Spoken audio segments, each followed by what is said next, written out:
ბიზნეს მედია საქართველო. წარმოგიდგენთ.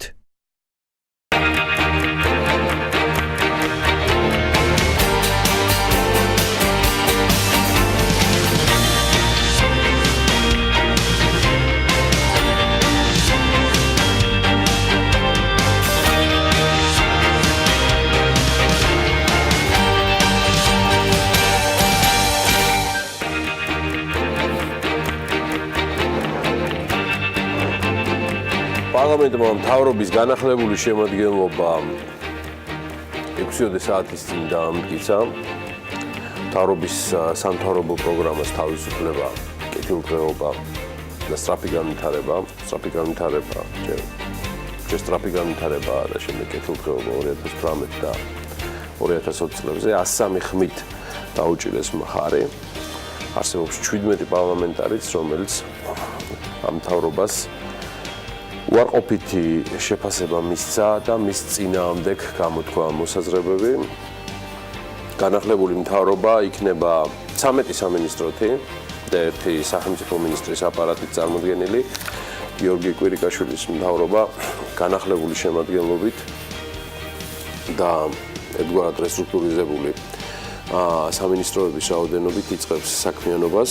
მე მოგესალმებით, დილა მშვიდობის დღეს 22 დეკემბერია.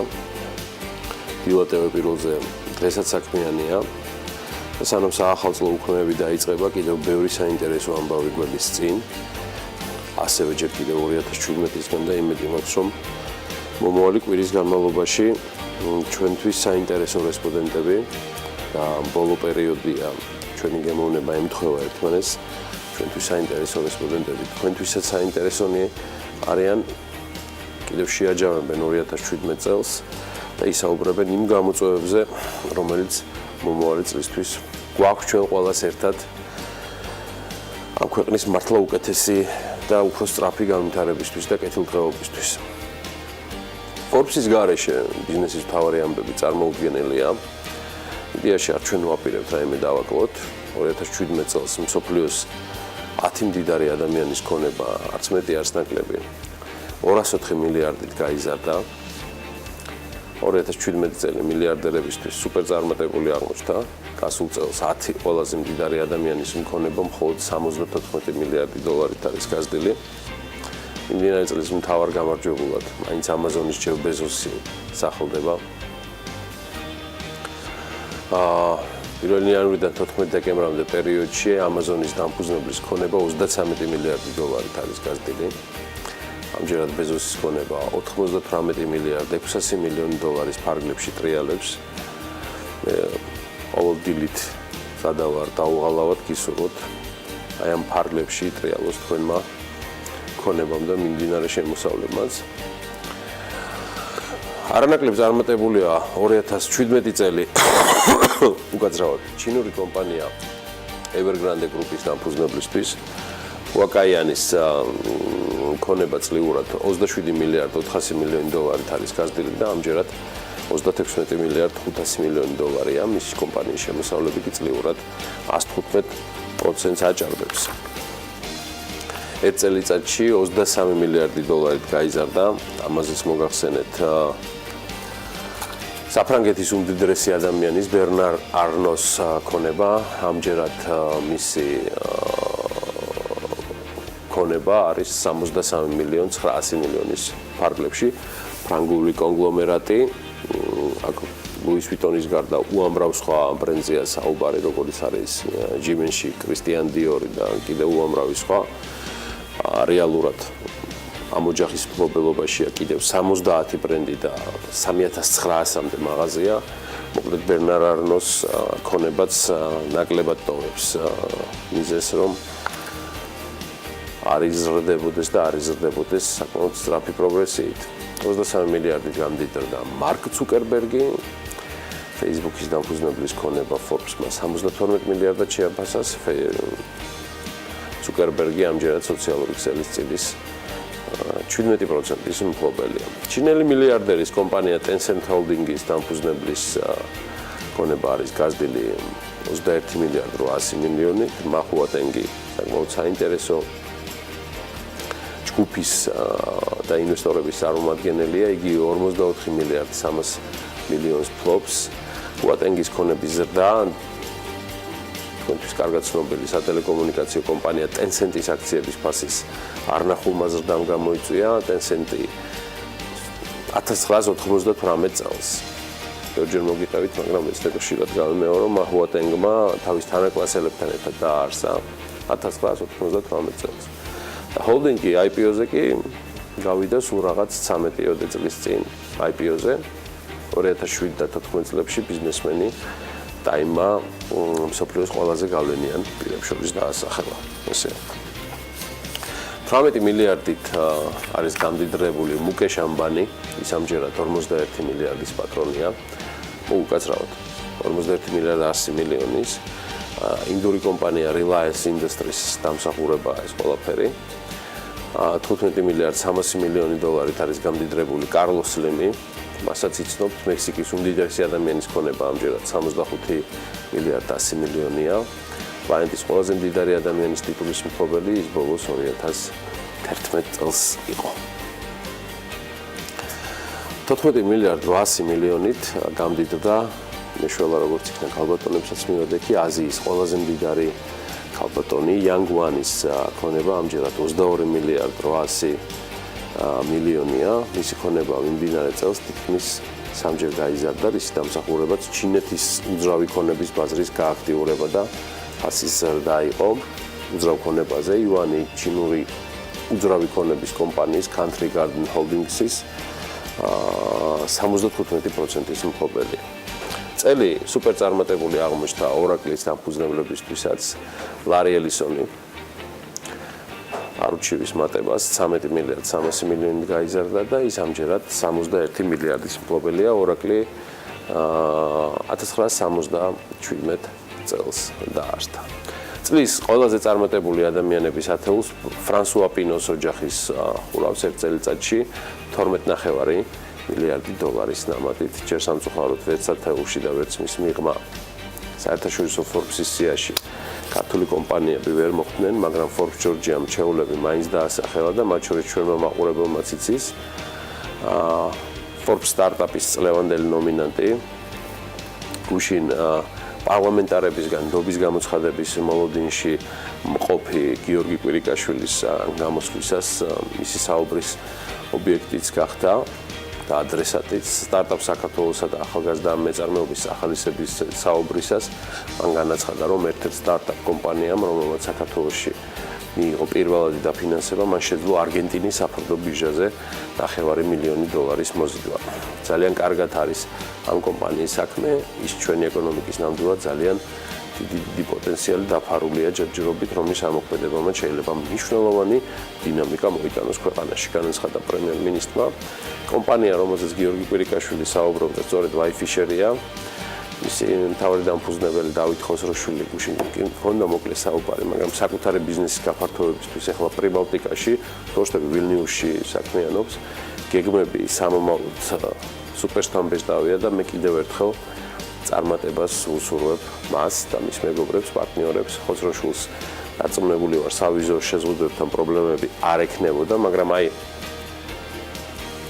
სხვა მხრივ საქართველოს მოქალაქეების დისციპლინირებულობა მნიშვნელოვან ყურადღებას იმსახურებს. სხვათა შორის ევროკავშირში შესვლაზე უარის თქმის მაჩვენებელმა მინდა გითხრათ 39%-ით დაიკლო. ევროკომისიამ უვიზო მიმოსვლის ფუნქციონირების შესახებ დასავლეთ ბალკანეთისა და აღმოსავლეთის პარტნიორობის ქვეყნებთან მიმართებით ახალი ანგარიში გამოაქვეყნა და სწორედ ამ ანგარიშის თანახმად ზემოაღნიშნული ქვეყნების მიერ სავიზო რეჟიმის ლიბერალიზაციის მოთხოვნების შესრულება გრძელდება, თუმცა მაინც დგას ახლა რამდენიმე სფეროში კონკრეტული მოქმედებების საჭიროება, რათა უზრუნველყოფილ იქნას მათი ხანგრძლივადიანი და მდგრადი განხორციელება. ევროკავშირი აღნიშნავს, რომ მეტი მუშაობაა საჭირო კორუფციისა და ორგანიზებული დანაშაულის წინააღმდეგ საბრძოლველად, რაც შეეხება კორუფციას და ფულის გათეთრების წინააღმდეგ ბრძოლას და მის აღკვეთას, ანგარიში ვკითხულობთ, რომ განსაკუთრებით მოლდოვას ესაჭიროება მყისიანი მოქმედება, რათა უზრუნველყოს სავიზო რეჟიმის ლიბერალიზაციის ნიშნულთა ხანგრძლივადიანი განხორციელება და აქამდე გატარებული რეფორმების მდგრადობა. ბოლონდროინდელი მოვლენების გათვალისწინებით უკრაინამაც უკისიარად უნდა იმოქმედოს წინა რეფორმებით დანერგილი ანტიკორუფციული ზომების გასატარებლად და შემდგომი წინსვლის უზრუნველსაყოფად. ესეთი ამონარიდია გაკეთებული სწორედ ანგარიშიდან. რაც შეეხება საქართველოს ანგარიში ვკითხულობთ, რომ საქართველოს მოქალაქეების მხრიდან ევროკავშირის ქვეყნებში უკანონო დარჩენის მაჩვენებელი 2015 წელთან შედარებით 2016 წელს 3%-ით შემცირდა და გასულ წელს მსგავსი 5240 შემთხვევა დაფიქსირდა. ამასთან გასულ წელს 39%-ით შემცირდა ევროკავშირში შესვლაზე უარის თქმის შემთხვევები და ჯამში მსგავსი მხოლოდ 810 შემთხვევაა დაფიქსირებული. ანგარიში ასევე აღნიშნულია, რომ საქართველოს კვლავ რჩება ევროკავშირის არაწევრ იმ ქვეყნების სიაში, რომლის მოქალაქეებიც ყველაზე ხშირად არიან ჩართულნი დანაშაულებრივ და კრიმინალურ ქმედებებში ევროკავშირის ტერიტორიაზე. განსაკუთრებით გამოყოფილია საფრანგეთი, საბერძნეთი, გერმანია, იტალია და ესპანეთი. ამასთან საქართველოს კვლავ რჩება სატრანზიტო ქვეყნად ევროკავშირში ნარკოტიკების და სხვა უკანონო საქონლის შეტანის კუთხით. მაინდა-მაინც წარმატებული გადასვლა შეიძლება არ იყოს, მაგრამ ვიცი რომ გააპატიოსნებს და დაამშვენებს იმ ნარატივს, რომელთაც ვინასწრებ ანა ლაპიაშვილისკენ, ანა დილამშვიდობის გამზადებული დღეს დილიდან. წარმატებულ კომპანიებზე თან Forbes-ის რეიტინგის, თან მსოფლიო მასშტაბით უკვე ვისაუბრეთ, მაგრამ მეგვითე რომ ეხა სხვა რეიტინგის შემოგთავაზოთ, ზოგადად წარმატებას თან ახლოს ხოლმე წარმატებლობა და ზოგიერთი კომპანიისათვის სულაც არ იყო 2017 მთლად კარგი. 2017 წელი საცალო ინდუსტრიისთვის ნამდვილად იოლი არ ყოფილა. 8000-ზე მეტი მაღაზია დაიხურა და ონლაინ კომერციულ მაღაზიებთან კონკურენციაში ბევრი ბრენდი კონკურენტ უნარო გამოდგა. მათი გაყიდვები კი საგრძნობლად არის შემცირებული, რის გამოც მაღაზიების უმრავლესობა საერთოდ გაკოტრდა. ამ შემთხვევაში Business Insider-ის რეიტინგი უნდა შემოგთავაზოთ, რომელმაც 18 კომპანია გამოქვეყნა, რომელთა გაკოტრება ყველაზე თვალში საცემი აღმოჩნდა საცალო გაყიდვების ბაზარზე. ერთ-ერთი იყო Charming Charlie.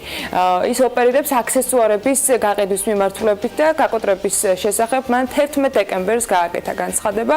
ელოდება სასამართლო გადაწყვეტილებას ამ დროისათვის, რასაც 100 მაღაზიის დახურვა მოჰყვება შეერთებულ შტატებში.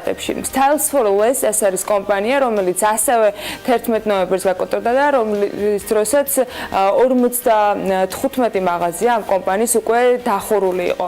Toys R Us სათამაშოების გაყიდვების ბიზნესში მოღვაწე კომპანია, რომელიც შეიძლება ბევრმა იცოდეთ კიდეც. მისი გაკოტრების შესახებ რიცხვები სექტემბერში გამოქვეყნდა. გაკოტრების მიზეზი კი კონკურენცია გახდა, რომელსაც კომპანია Target-ს და Walmart-ს ვერ უწევდა კონკურენციის ნაწილში. განსაკუთრებით კი ონლაინ კომერციის მიმართულებით ეს თანამედროვე ტექნოლოგიების ნაწილი და მსხვერპლი გახდა. RLS-ი ქალთა ფეხსაცმლის მაღაზია, რომელიც ასევე სექტემბრის შუა რიცხვებში გაკოტრდა. ვიტამინ World-ი გაკოტრებულად მან თავი ასევე შემოდგომის დასაწყისში გამოაცხადა. სხვათა შორის ის ოპერირებდა საკვები დანამატების და ვიტამინების საცალო ბაზარზე. Parfumania კომპანიამ გაკოტრების შესახებ განცხადება გააკეთა აგვისტოს ბოლოსკენ უფრო ადრე, სხვათა შორის ვიდრე წინა ჩამოთვლილებმა. ბავშვთა ტანსაცმლის საცალო ქსელი გიმბორიც გაკოტრებული არის. მან 1281 მაღაზიიდან 350 მაღაზია დახურა იმისათვის, რომ თავი აერიდებინა ამ შედეგისათვის, მაგრამ როგორც ჩანს, მაინც ვერ მოახერხა. Alfred Angelo Bridali, ეს არის საქორწინო კაბების ქსელი, რომელმაც ასევე გაკოტრების შესახებ უცებ გააკეთა განცხადება და მოულოდნელად დატოვა უამრავი მომხმარებელი საქორწინო კაბების გარეშე, რომელთაც სხვათა შორის უკვე გაკეთებული ჰქონდათ შეკვეთები. The Religion ჯინსების საცალო ქსელია, რომელმაც ივლისში გააკეთა განცხადება, რომ შესაბამისად წყვეტდა ფუნქციონირებას. 21 ტანსაცმლის ქსელია, ის მაისში აცხადებდა, რომ გაკოტრდა და აპრილში ჯერ კიდევ 400 მაღაზია დახურა იმისათვის, რომ მასაც ეს ფატალური შედეგი თავიდან აერიდებინა, მაგრამ როგორც ჩანს ვერ გადარჩა. Payless-ი გაკოტრების შესახებ მათ აპრილში განაცხადეს შტატებსა და პუერტო-რიკოში 400 მაღაზია დახურეს ჯამში. რადიოში კი კომპანიამ თავი გაკოტრებულად 2015 წელს გამოაცხადა, ამჯერად კი მისი დედა კომპანია გაკოტრდა, ვის მფლობელობაშიც იყო გადასული ეს მაღაზია. Gender Mountain-ი კომპანიამ თავი გაკოტრებულად მარტში გამოაცხადა და Goldman-ს იყო კომპანია, რომელიც 22 შტატში 100-მდე წარმომადგენლობით იყო და მათაც მარტში განაცხადეს. H.A. Greggy რამდენიმე წლიანი რთული ფინანსური მდგომარეობის შემდეგ 2017-ში ელექტრონიკის მაღაზიათა ქსელმა მარტში გამოაცხადა, რომ ისინი წყვეტდნენ ფუნქციონირებას. BCBG მათაც მარტში შეწყვიტეს ფუნქციონირება და მაღაზიები არ დახურეს, თუმცა რესტრუქტურიზაცია დაისახეს მიზნად. Westfield კომპანია მთელი ძალებით ცდილობდა, რომ არ გაკოტრებულიყო, თუმცა თებერვალში გაკოტრების შესახებ მაინც მოუწიათ, რომ გაეკეთებინათ განცხადება და კიდევ ერთი Limited-ი ქალთა თანსაცმლის ქსელი, რომელმაც ცოტა ხნით ადრე ვიდრე გაკოტრდებოდნენ 250 მაღაზია დახურა, მაგრამ მაინც ვერ გადარჩნენ. მოკლედ, ძირითადად მაღაზიები, რომლებიც ახლა ჩამოთვალე, შტატებში არიან წარმოდგენილები, თუმცა მათ მსოფლიო ბაზარზე არანაკლები წარმომადგენლობა ჰქონდათ, მაგრამ აღმოჩნდა, რომ 2017-ში და ხშირ შემთხვევაში, უმეტეს შემთხვევაში კონკურენციას ვერ უწევდნენ ონლაინ გაყიდვებს და შეწყვეტეს ფუნქციონირება. ჩვენ წინ ვართ იმ კუთხით, რომ საჯარო რეესტრის ოფიციალურ ვებგვერდს ანა უმამონაწილის ბლოკჩეინში ძებნის ფუნქცია დაემატა.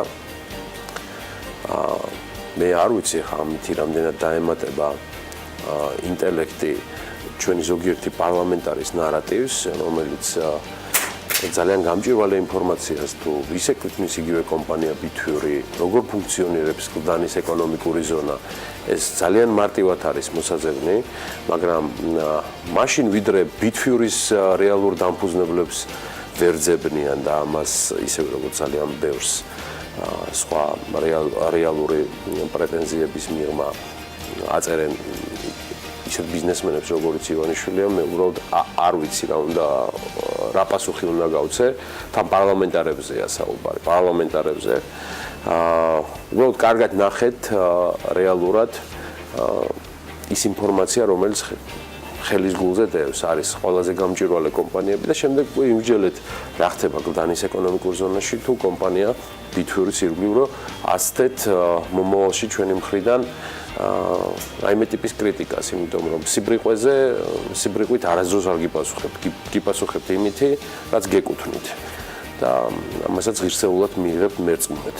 ეს იქნება პირდაპირ ეთერში აქ საუბარი თუ ნებისმიერი სხვა რეჟიმი. მოკლედ, ამ მონაწელის ნამდვილობას ბლოკჩეინის გლობალურ ქსელში გადამოწმებას მომხმარებელი დღეიდან საჯარო რეესტრის ეროვნული სააგენტოს ოფიციალური ვებგვერდიდანვე შეძლებს. ძალიან მაგარი ამბავია, უძრავი ქონების რეესტრის ელექტრონული მომსახურებას დაემატა სპეციალური ფანჯარა ძიება ბლოკჩეინში, რომლის საშუალებითაც მომზადებული დოკუმენტის უტყუარობის შემოწმება არის შესაძლებელი. მომხმარებელმა დოკუმენტის ჰეშ-კოდი სპეციალურ საძიებო ველში უნდა ჩაწეროს, აირჩიოს ძებნა ბლოკჩეინში დილაკი და შემდეგ უკვე დაელოდოს ძიების შედეგებს.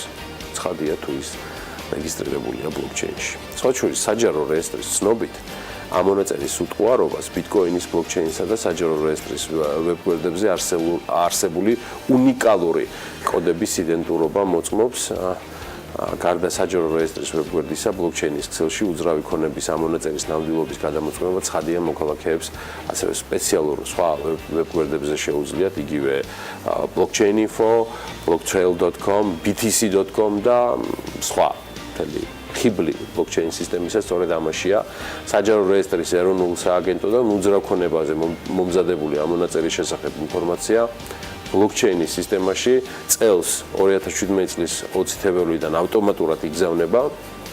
ბლოკჩეინი მონაცემთა დეცენტრალიზებული ბაზაა, მასში არსებული ჩანაწერები მთელ მსოფლიოში 10,000-ობით კომპიუტერში და დატა ცენტრებში ინახება. ბლოკჩეინი ნებისმიერი ტრანზაქციის დაცულობას, გამჭვირვალობას და ხელმისაწვდომას უზრუნველყოფს. მასში მოხვედრილი მონაცემების წაშლა, შეცვლა, გადაწერა თუ უკანონო მანიპულირება უბრალოდ შეუძლებელია და საქართველოს მე მიხარია, რომ ერთ-ერთი პირველი ქვეყანაა ჩვენ BMG ვართ ამ პროექტის ნაწილი, რომელმაც უძრავი ქონების რეგისტრაციის ბლოკჩეინის ტექნოლოგიურ მიღწევას არათუ იყენებს, არამედ ეს უმაღლეს საკანონმდებლო და აღმასრულებელ დონეზე აქვს აყვანილი. შესაბამისად, მეტი ტექნოლოგიები და მეტი სიახლეები საქართველოს საიმისოდ, რომ კიდევ ერთხელ და სრულად განსხვავებულად წავდგეთ საკმაოდ რთული გამოწვევების მქონე 2018 წელს მთელ სოფლიოში და ამისთვის სწორედ ახალი ტექნოლოგიები იქნება აუცილებელი. არის თუ არა ახალი ტექნოლოგიები, ბლოკჩეინიზაცია ერთადერთი თემა, რომელთა ჩვენ შემოვიფარგლებით შემდეგი 2 საათნახევრის განმავლობაში საქმიანი დილაში. ცხადია არა. მოდი ამიტომ დავტკბეთ საქმიანი დილის ვიდეო ანონსით. 22 დეკემბერს დილა საქმიანად ბიზნესმენია საქართველოს გუნდის წევრებთან ერთად იწყებენ. საბაბუაძე, IDFI-ის ანტიკორუფციული მიმართულების ხელმძღვანელი, ვასო ურუშაძე, ჰაბჯორჯიას აღმასრულებელი დირექტორი და ექსპერტი საავიაციო ტრანსპორტის საკითხებში იასე ზაუტაშვილი. იბა ჭყონია, საქართველოს დისტრიბუტორთა ბიზნეს ასოციაციის პრეზიდენტი, ივანე გოგლიძე, კულას დამფუძნებელი, ფიკა ქარდავას, პროფეტი ჯორჯიაჯის დამფუძნებლის და მმართველის სტუმარი, თიალო მინაძე, თბილისი გარდენსის მარკეტინგის დირექტორი იქნება. დილა უნდა იყოს საქმიანი და რა თქმა უნდა TV პირველზე.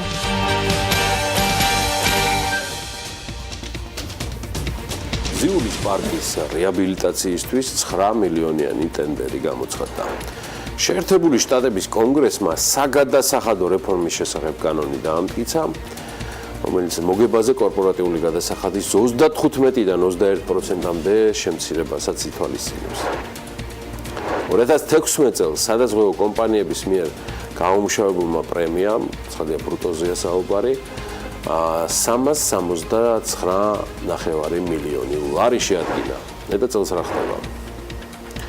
ბიზნეს სახლის მშენებლობაზე ტენდერი ახლიდან გამოცხადდება, შესაბამისი განკარგულება მთავრობამ გამოსცა, უკვე ინფორმაციას სახელმწიფო ქონების ეროვნული სააგენტო აუცილებს და მათი ინფორმაციით ახალ ტენდერს მუნიციპალური განვითარების ფონდი გამოაცხადებს. ანა, შენ გეცოდინება რა გახდა ამ ტენდერის შეჩერების მიზეზი?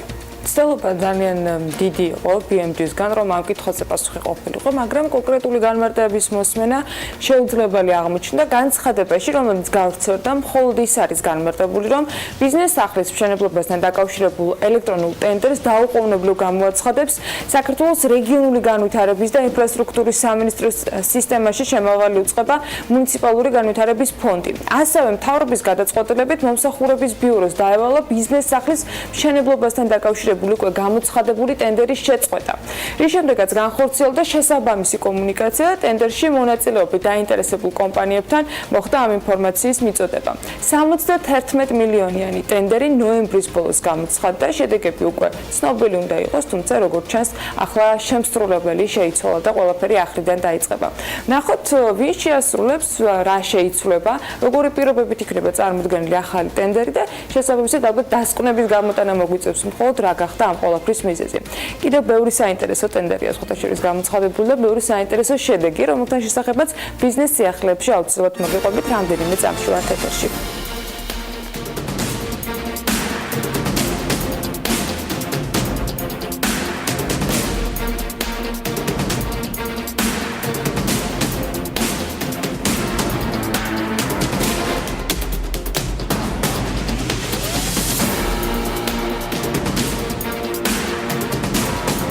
ზიურის პარკის რეაბილიტაციისათვის 9 მილიონიანი ტენდერი გამოცხადდა. ტენდერში გამარჯვებულმა დეტალური დიზაინის მომზადება და სამშენებლო სამუშაოების ჩატარება უნდა უზრუნველყოს, რისთვისაც 540 დღე ექნება.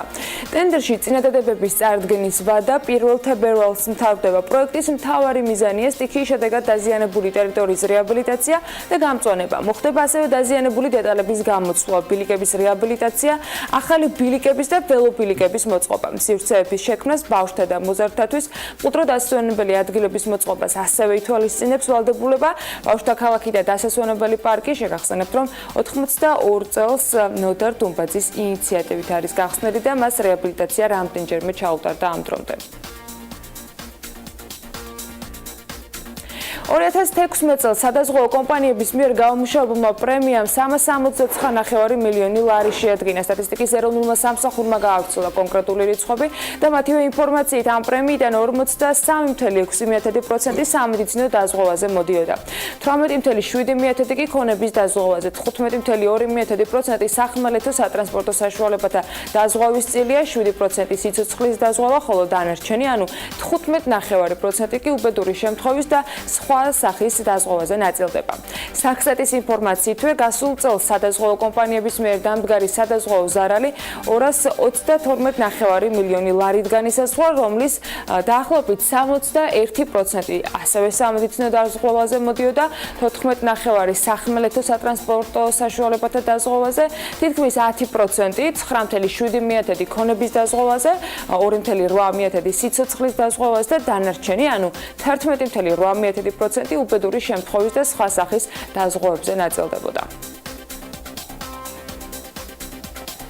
პოლიმერული ფხვნილით მოპირკეთებული ხის მასალა, რომელიც აქტიურად გამოიყენება თანამედროვე ინტერიერის დიზაინში, სწორედ ამ საქმიანობით არის დაკავებული კომპანია სამიებ დიზაინი, რომელიც სტარტაპ საქართველოს გამარჯვებულია. კომპანიის საქმიანობის დეტალები და სამომავლო გეგმები ვნახოთ სიუჟეტში. პოლიმერული ფხვნილებით სხვადასხვა მასალების მოპირკეთება. ეს ის საქმიანობაა, რომლითაც კომპანია სამიებ დიზაინია დაკავებული. იდეა ჯერ კიდევ 2013 წელს გაჩნდა, როცა ქართულ ბაზარზე აღნიშნული მომსახურების დეფიციტი იყო. Რო წარმოედგინოთ, თავდაპირველი მასალა არის ესეთი და პოლიმერიზაციის მომინანქრების პროცესის შემდეგ ვღებულობთ აი ამგვარ მასალას, ამ შემთხვევაში ლურჯი ფერი არის. აქ აღსანიშნავი რაც არის, სხვადასხვა სტრუქტურა ვღებულობთ, ამ შემთხვევაში არის ეს გლუვის ზედაპირი, შეიძლება იყოს მატ ზედაპირი და სხვადასხვა სტრუქტურირებული ან სხვადასხვა ფერის. სამიებ დიზაინის პროექტი სტარტაპ საქართველოს გამარჯვებული გახდა. ითაც მოიპოვა დაფინანსება და თავისივე იდეას კონკრეტული პროექტის სახე მისცა. მარტივი და იაფი. ეს ის მახასიათებლებია, რითაც იდეის ავტორი თავის პროექტს ახასიათებს. როგორც კი აღმოჩნდით უკვე იმის წინაშე რომ გჭირდებოდა რა თქმა უნდა დაფინანსება, იმიტომ რომ ჩვენ თვითონ ვერ გავწდებოდით ამ ხელა რესურსებს. რესურსების ძიების პროცესში ნახეთ რომ უკვე არსებობდა სტარტაპ საქართველოს პროგრამა, ძალიან პოზიტიური გამოხმაურებები ჰქონდა, იმიტომ რომ ჩვენი ნაცნობები და მეგობრები იღებდნენ მონაწილეობას, გავეცანით რა თქმა უნდა სოციალური ქსელებით, ინტერნეტით, ნახეთ რომ განაცხადის შეტანა შეიძლებოდა, შევიტანეთ განაცხადი, მოვემზადეთ ამისთვის, სხვადასხვა ამანა ძალიან კარგი სტიმული მოგცა, იმიტომ რომ ერთია რომ შენ გჯერა შენი საქმის და მეორეა როცა უკვე სხვასაც ჯერა შენი. პოლიმერული ფხვნილებით ხის მასალის მოპირკეთების სატესტო პროცესი თანმიმდევრულად სხვადასხვა პატარა დეტალებისგან შედგება. საბოლოო პროცესის შემდგომ იქმნება მომინანქრებული ზედაპირისგან სხვადასხვა ავეჯი, რომელიც დღეს თანამედროვე ინტერიერის დიზაინის ერთ-ერთი პრიორიტეტული მიმართულებაა. პროცესი ორი სიტყვით რო აგიხსნათ, ესე შეგვიძლია წარმოვიდგინოთ, რომ ეს არის ელექტროსტატიკური დამკვევი მოწყობილობა, რომელთაც ვქმნით ღრუბელს, ასე ვთქვათ, რითაც იფარება მე სუბსტრატი თვითონ და შესაბამისად ღებულობთ მე იმ ზედაპირს ხის მასალის ამ შემთხვევაში, რომელიც გვინდა რომ შემდეგ პოლიმერიზაციის პროცესი განვახორციელოთ ღუმელში. დაპროგრამირების პროცესი არის საჭირო, რომელსაც ეს ჩვენი მოწყობილობა ახორციელებს და მეთოდიკა არის, ზუსტად ამაში ისიც პროცესი ჩვენ წამოვიწყეთ და გავაკეთეთ. ეს არის გემას ხელსაწყო, რომელიც წარმომადგენლობიც ვართ ჩვენ საქართველოში. კომპანია ამ ეტაპზე სატესტო რეჟიმში მუშაობს, თუმცა სამიებ დიზაინი თავის პირველ საჩვენებელ პროდუქტს ქართულ ბაზარს უკვე 2018 წლის იანვარში შესთავაზებს. ჰუალინგში წარმატებული და ბიზნეს და სახელმწიფო პროექტების დაჯილდოების ცერემონია შედგა, სადაც სახელმწიფო სტრუქტურები, ბიზნესი და მედიის წარმომადგენლები დაჯილდოვდნენ საქართველოს ეკონომიკის განვითარებაში შეტანილი წვლილისთვის. ბიზნეს მედია ჯორჯიამ სპეციალური ჯილდო მიიღო. კიდევ რა ხდებოდა დაჯილდოებაზე, ნახოთ სიუჟეტი. 21 დეკემბერს ჰოტელენ პრეფერენს უალინგში გამართული ბიზნეს დაჯილდოება ის იშვიათი გამონაკლისი იყო, რომელსაც გამარჯვებული არ ჰყოლია. თითოეულმა კერძო თუ საჯარო სტრუქტურის წარმომადგენელმა საკუთარი ექსკლუზიური ჯილდო მიიღო ქართული ბიზნესისა და ეკონომიკის განვითარებაში შეტანილი წვლილისთვის. ღონისძიებაზე დიდი მოცულობით იყო წარმოდგენილი სახელმწიფო სტრუქტურები, რომლებიც კერძო ბიზნესთან აქტიურად თანამშრომლობს ტურიზმისა თუ სხვა დარგობრივი ეკონომიკის განვითარებაში. ზოგადად მნიშვნელოვანია ბიზნეს და მედიის თანამშრომლობა და კონკრეტულად დაჯილდოებების და აღიარებების პროგრამები, რომელიც საქართველოში საკმაოდ ხშირად ტარდება, მნიშვნელოვანია სექტორის სახალისებლად, ეს სტიმულირებას უკეთებს როგორც მედიას, ასევე ბიზნესს ამ შემთხვევაში და ეს თანამშრომლობა ზოგადად საქართველოს განვითარებისთვის გადადგმული ნაბიჯია. ბიზნეს მედია ჯორჯია შეაქვს ძალიან მნიშვნელოვანი როლი საქართველოში ბიზნესის განვითარების საკითხებში. მეუხარული ვარ, რომ ჩვენ ძალიან აქტიურად თანამშრომლობთ, მინდა წარმატება ვისურვოთ და ასევე გამოვთქვა იმედი, რომ 2018 წელში გავაგრძელებთ ძალიან კარგ და წარმატებულ თანამშრომლობას. ორგანიზატორებისა და მონაწილეების თქმით, მსგავსი ფორუმები ხელს უწყობს ბიზნესის დაახლოებას და სამომავლო გეგმების ინსპირაციის ერთ-ერთი მთავარი წყაროა. დღევანდელ ფორუმს ქვია Business Government კონტაქტი. ფორუმის მიზანი არის სახელმწიფო რეიტინგული წარმატებული პროექტების პოპულარიზაცია და ბიზნესის მადლიერების აქცია იმ წარმატებული ბიზნეს გარემოსთვის და ბიზნეს კლიმატისთვის, რომელიც სახელმწიფომ შექმნა ბიზნესის განვითარებისთვის. არიან ნომინანტები ტელევიზიები, ჩვენი ყოველთვის საპატიო ნომინანტთა სიაში არის ბიზნეს მედია ჯორჯია, რომელიც არის ბიზნესის სახელმწიფო პროექტების და ზოგადად ჩვენი ქვეყნის პოპულარიზაციას უწყობს ძალიან აქტიურ როლს და ბატონ გიორგი ისაკაძეს პირადად დიდი მადლობა იმ დიდი გაწეული სამუშაოსთვის, რომელსაც თქვენი კომპანია ეწევა ყოველ დღე. ზოგადად ბიზნეს ფორუმების ჩატარება ქვეყანაში ძალიან მნიშვნელოვანი არის, იმიტომ რომ ხდება ორგანიზაციების მიერ, ესე ვთქვათ, თავისი საქმიანობის გაცნობა ერთმანეთისთვის, ხდება კონტაქტების გაცვლა, რაც ძალიან მნიშვნელოვანი არის შემდგომი ურთიერთობებისთვის. ჩვენი საკონსულტაციო ჯგუფი, დავით კენჭაძის საკონსულტაციო ჯგუფი არის ერთ-ერთი უმსხვილესი კომპანია ამ სფეროში, დღევანდელ საქართველოში და ჩვენ ვეხმარებით ძალიან მარტივად რო ვთქვათ, კომპანიებს მათი მოგების გაზრდაში და ამას ვაკეთებთ ჩვენი ძალიან ბევრი სხვადასხვა სერვისის საშუალებით. ბიზნეს მედია ჯორჯიამ კი სპეციალური ჯილდო მიიღო როგორც ყველაზე რეიტინგული და კომპეტენტური ბიზნეს გადაცემების ავტორმა. დიდი ალბათობით ბიზნეს მედია კონტაქტის დაჯილდოება მომავალ წელსაც აუცილებლად გაიმართება. თუმცა ზუსტად რა ფორმატი იქნება მისთვის შერჩეული ჯერჯერობით უცნობია. ქართული ბრენდის დღის ერთ-ერთი გამარჯვებული კი რესტორანი თაშრია, ნომინაცია, რომელშიც მათ გაიმარჯვეს ნდობას და ხარისხზე ამახვილებს ყურადღებას მეგრული სამზარეულოთი და უდიდესი ნდობით ცნობილი რესტორანი მეორე გახდა ამ ჯილდოს მფლობელი. ისლიდან კვამდე იხვეწება და კმაყოფილი სტუმრების რაოდენობაც ავტომატურად იზრდება. ბრენდი, რომელიც გასულ წელს ახალი ქართული ბრენდის ნომინაციაში დაჯილდოვდა, წელს უკვე ნდობა რეპუტაციის მაღალ მოთხოვნებს და სტანდარტებს აკმაყოფილებს. წელს გამართული ქართული ბრენდის დაჯილდოვება განსაკუთრებული რესტორან თაშრისთვის იყო. ჯილდო, რომელიც რესტორანმა მიიღო მის ნდობასა და ხარისხს კიდევ უფრო ზევით წევს. ნომინაცია, რომელსაც წინა წლებში თაშრე ჯერდებოდა, საუკეთესო დამწყები რესტორნის სტატუსი იყო. 2017 წელი გამარჯვებით დახურეს. უკვე 2 წელია ზედიზედ იმარჯვებს თაშრე და რა თქმა უნდა მივესალმებით ამ გამარჯვებას.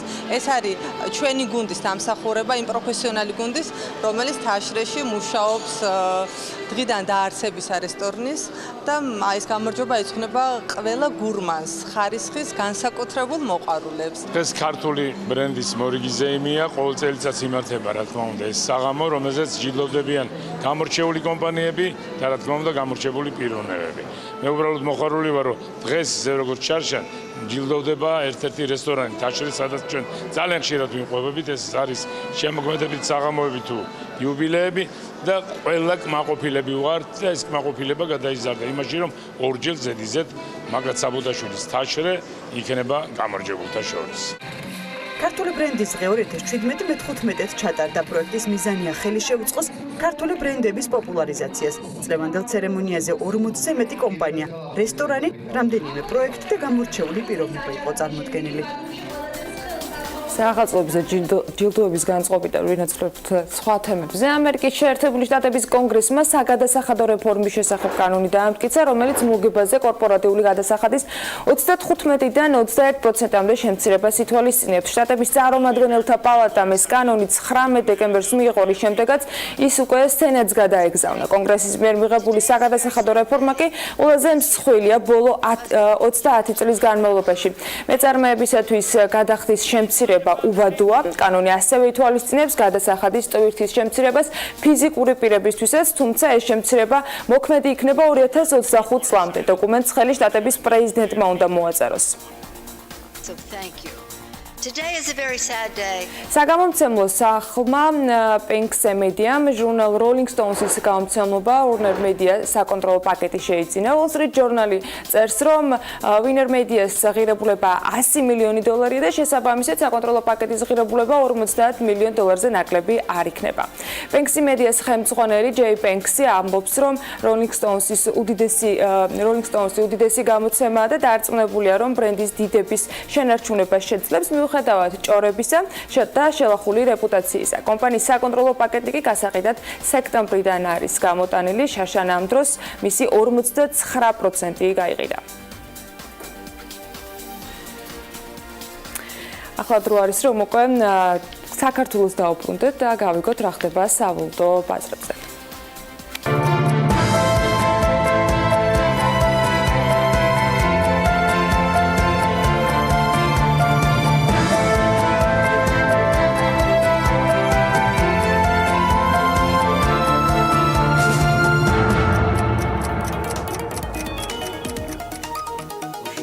ლართან მიმართებით კიდევ გაუფასურდა. ეგრეც მოუხდება 2 ლარი და 52 თეთრი ღირს. ლარის გამყარებას პროგნოზირებდა და პროგნოზირებს ასევე კვლავ გალტენ ტაგარტი, საქართველოს ეკონომიკის შესახებ საინვესტიციო კომპანიის განახლებულ შეფასებაში. ანალიტიკოსები ლარის ბოლოდროინდელ ვარდნას სეზონურ ფაქტორებს ძირითადად უარყოფით მოლოდინებს უკავშირებენ და აღნიშნავენ, რომ ადგილობრივმა ვალუტამ დოლარის მიმართ დროებით დათმობილი პოზიციის დაბრუნება ეროვნული ბანკის ჩარების გარეშე შეძლო. ციტირებ, ჩვენი გათვლები, როგორც მოკლევადიან, ისე საშუალოვადიან პერიოდში ფუნდამენტური ფაქტორები, რაც ლარის კურსზე მოქმედებს ხელსაყრელია.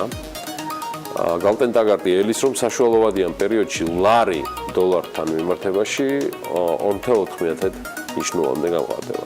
ზემო გაითვალისწინეთ. აღნიშნულია გალტენ ტაგარტის ანგარიში, ასევე საუბარია საქართველოს ეკონომიკის ზრდის დაჩქარებაზე, აღნიშნულია ექსპორტი, ტურიზმიდან შემოსავალი და ფულადი გზავნილების მნიშვნელოვანი ზრდა, შედეგად რეალური ეკონომიკის ზრდა 10 თვეში ყველას მოგეხსენებათ არის 10.9%.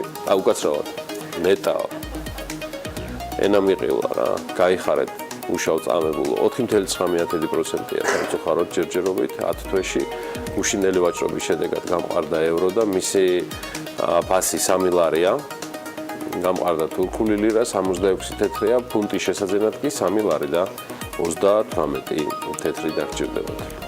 ესეთი პარასკეული ანალიტიკა მივეცით სავალუტო მიმოხილვისას. იმედია პროგნოზმა ამ ნაწილში ბევრი გაახარა, მაგრამ ვერ გეტყვით, რომ აი სითბოს მოყვარულებისთვის კარგი ამბები მაქვს ამ დეკემბრის მიწურულს. გარემოს დაცვის ეროვნული სააგენტოდანაც, რატო უნდა მქონდეს, მაგრამ მაინც დღეიდან 25 დეკემბრის ჩათვლით შედარებით აცივებას ველოდებით. ქვეყნის მთელ ტერიტორიაზე მოსალოდნელია ნალექი, ზოგან ძლიერი, მთაში და მაღალმთაში ასევე თოვლის სახით. თბილისს არ ეღირსება ვატყობ. 24 დეკემბრიდან დასავლეთის მიმართულებით ძლიერი ქარი, მაღალმთიან ზონაში ქარბუქი. ზღვაზე 4-5 ბალიანი შტორმი, ეს უფრო მომაჩემს დაინტერესებს ალბათ. უფრო დეტალურად დღეს როგორი ამინდი გველოდება ამას უკვე ანა გვეტყვის თავის დეტალურ პროგნოზში. ცხადია ეროვნული სააგენტოს გარემოს ეროვნული სააგენტოს პროგნოზებზე და ინფორმაციებზე დაამოვით. ამინდის პროგნოზის სპონსორია SEU Development. ამიტომაც ძირითადად დღეს განპირობებული იქნება შავი ზღვის ჩრდილო-დასავლეთიდან შემავალი ცივი და ნოტიო ჰაერის მასებისა და სამხრეთიდან მოქმედი თბილი ჰაერის მასების ურთიერთქმედებით. უმეტესად ღრუბლიანი ამინდია მოსალოდნელი, თუმცა ზოგიერთ რაიონში იწვიმებს, მაღალმთაში მოთოს, ზოგან ძლიერადაც და იქროლებს დასავლეთის მიმართულების ქარი. სოხუმში 11 გრადუსი იქნება და იწვიმებს, ბათუმში წვიმაა მოსალოდნელი და ქობულეთშიც და ორივე შემთხვევაში 13 გრადუსი იქნება. მაქსიმალური ტემპერატურა ფოთსა და ქუთაისში 11 გრადუსი იქნება მაქსიმალური ტემპერატურა და იწვიმებს, ზუგდიდში წვიმა ანავარაუდები და 10 გრადუსი იქნება, ოზურგეთში 12 და აქაც იწვიმებს, ონში 5 გრადუსი და აქაც წვიმა მოსალოდნელი, გორში 7 გრადუსი იქნება და რა თქმა უნდა წვიმა ოღონდ ნისლთან ერთად, ცხინვალშიც იწვიმებს და 6 გრადუსი იქნება, მარნეულში 8 გრადუსს მიაღწევს ტემპერატურა, ისევე როგორც რუსთავში და ორივე შემთხვევაში წვიმა დღის განმავლობაში მოსალოდნელი, ახალციხეში თოვლ-ჭყაპი იქნება და 4 გრადუსი. ბორჯომში იწვიმებს და 6 გრადუსს მიაღწევს მაქსიმალური ტემპერატურა, ბაკურიანში მოთოს, ისე როგორც ახალქალაქში და ორივე შემთხვევაში 3 გრადუსი იქნება დღის განმავლობაში მაქსიმუმ. ასევე სტეფანწმინდაში თოვლია, ნავარაუდები და 2 გრადუსი. თელავში 9 გრადუსს მიაღწევს ტემპერატურა, იწვიმებს და ნისლი იქნება დღის განმავლობაში, რაც შეეხება დედაქალაქს, წვიმა, ნისლი და ქარი გველოდება დღევანდელ დღეს და 8 გრადუსი დღის განმავლობაში მაქსიმუმ. მადლობა ანას, ჩვენ გავიდეთ კი რეკლამაზე, წინ საინტერესო თემები გველის, ანონსის ნანახი გვიყურეთ BMG-ზე, გვიყურეთ YouTube-ზე, My Video-ზე, LinkedIn-ზე, Twitter-ზე, გვიყურეთ. ეს ხოლმე გამოგადგებათ აქ. დროის კარგვას ადგილი არ აქვს, ყველაზე მეტად ვფრთხილდებით თქვენს დროს და სრულად თქვენ შემოსავლებზე. მეტი შემოსავლები დღესაც.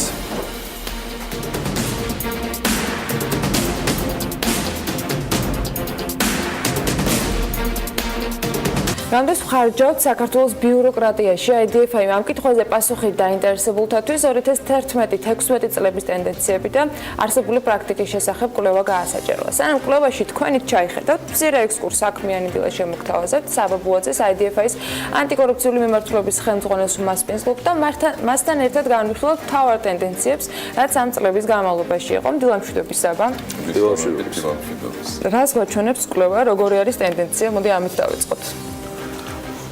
კვლევას აქვს რამდენიმე საინტერესო მიგნება. პირველ რიგში ჩვენ გავაანალიზეთ ის ძირითადი კომპონენტები, რომლისგან შედგება ბიუროკრატიული ხარჯები, ეს არის შრომის ანაზღაურება, მათ შორის პრემიები და დანამატები, ეს არის წარმომადგენლობითი და სამივლინებო ხარჯები, ეს არის ავტოპარკზე და საწვავზე გაწეული ხარჯები და ასევე წარმომადგენლობითი ხარჯები და სამივლინებო ხარჯები.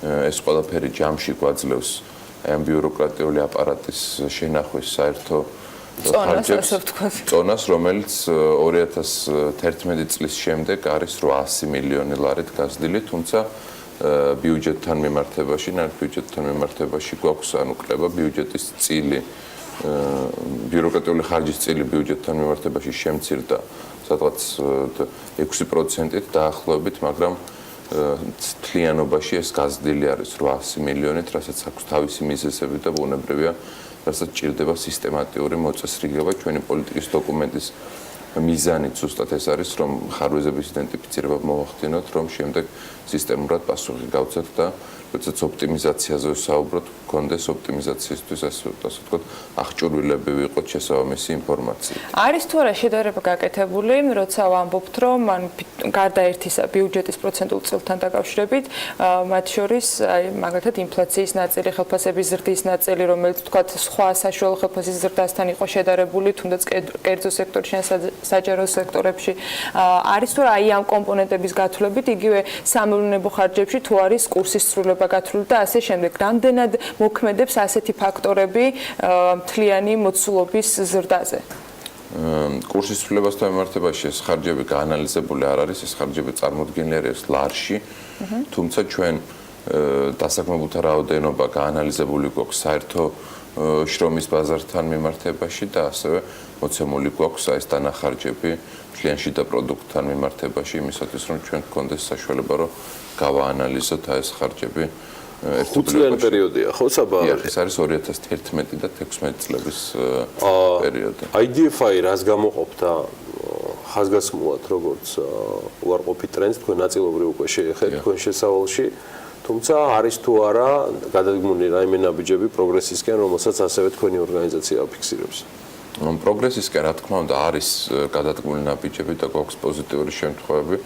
ეს არის იგივე ავტოპარკთან დაკავშირებით რეგულირება. ჩვენ ნახეთ, რომ 2014 წელს კონკრეტული ნაბიჯები გადაიდგა იმისათვის, რომ მომხდარიყო ოპტიმიზაცია ავტოპარკის და ასე ვთქვათ, სამოქმედო გეგმა შემუშავდა მთავრობის დონეზე, თუმცა ამ ავტოპარკის ოპტიმიზაციის გეგმა შემდეგ სისრულეში არ იქნა სამწუხაროდ მოყვანილი, რამაც ასე ვთქვათ, საგრძნობი გაუმჯობესება არ მოგვცა, აქ კიდევ არის ხარჯების ოპტიმიზაციის ასე ვთქვათ, საშუალება.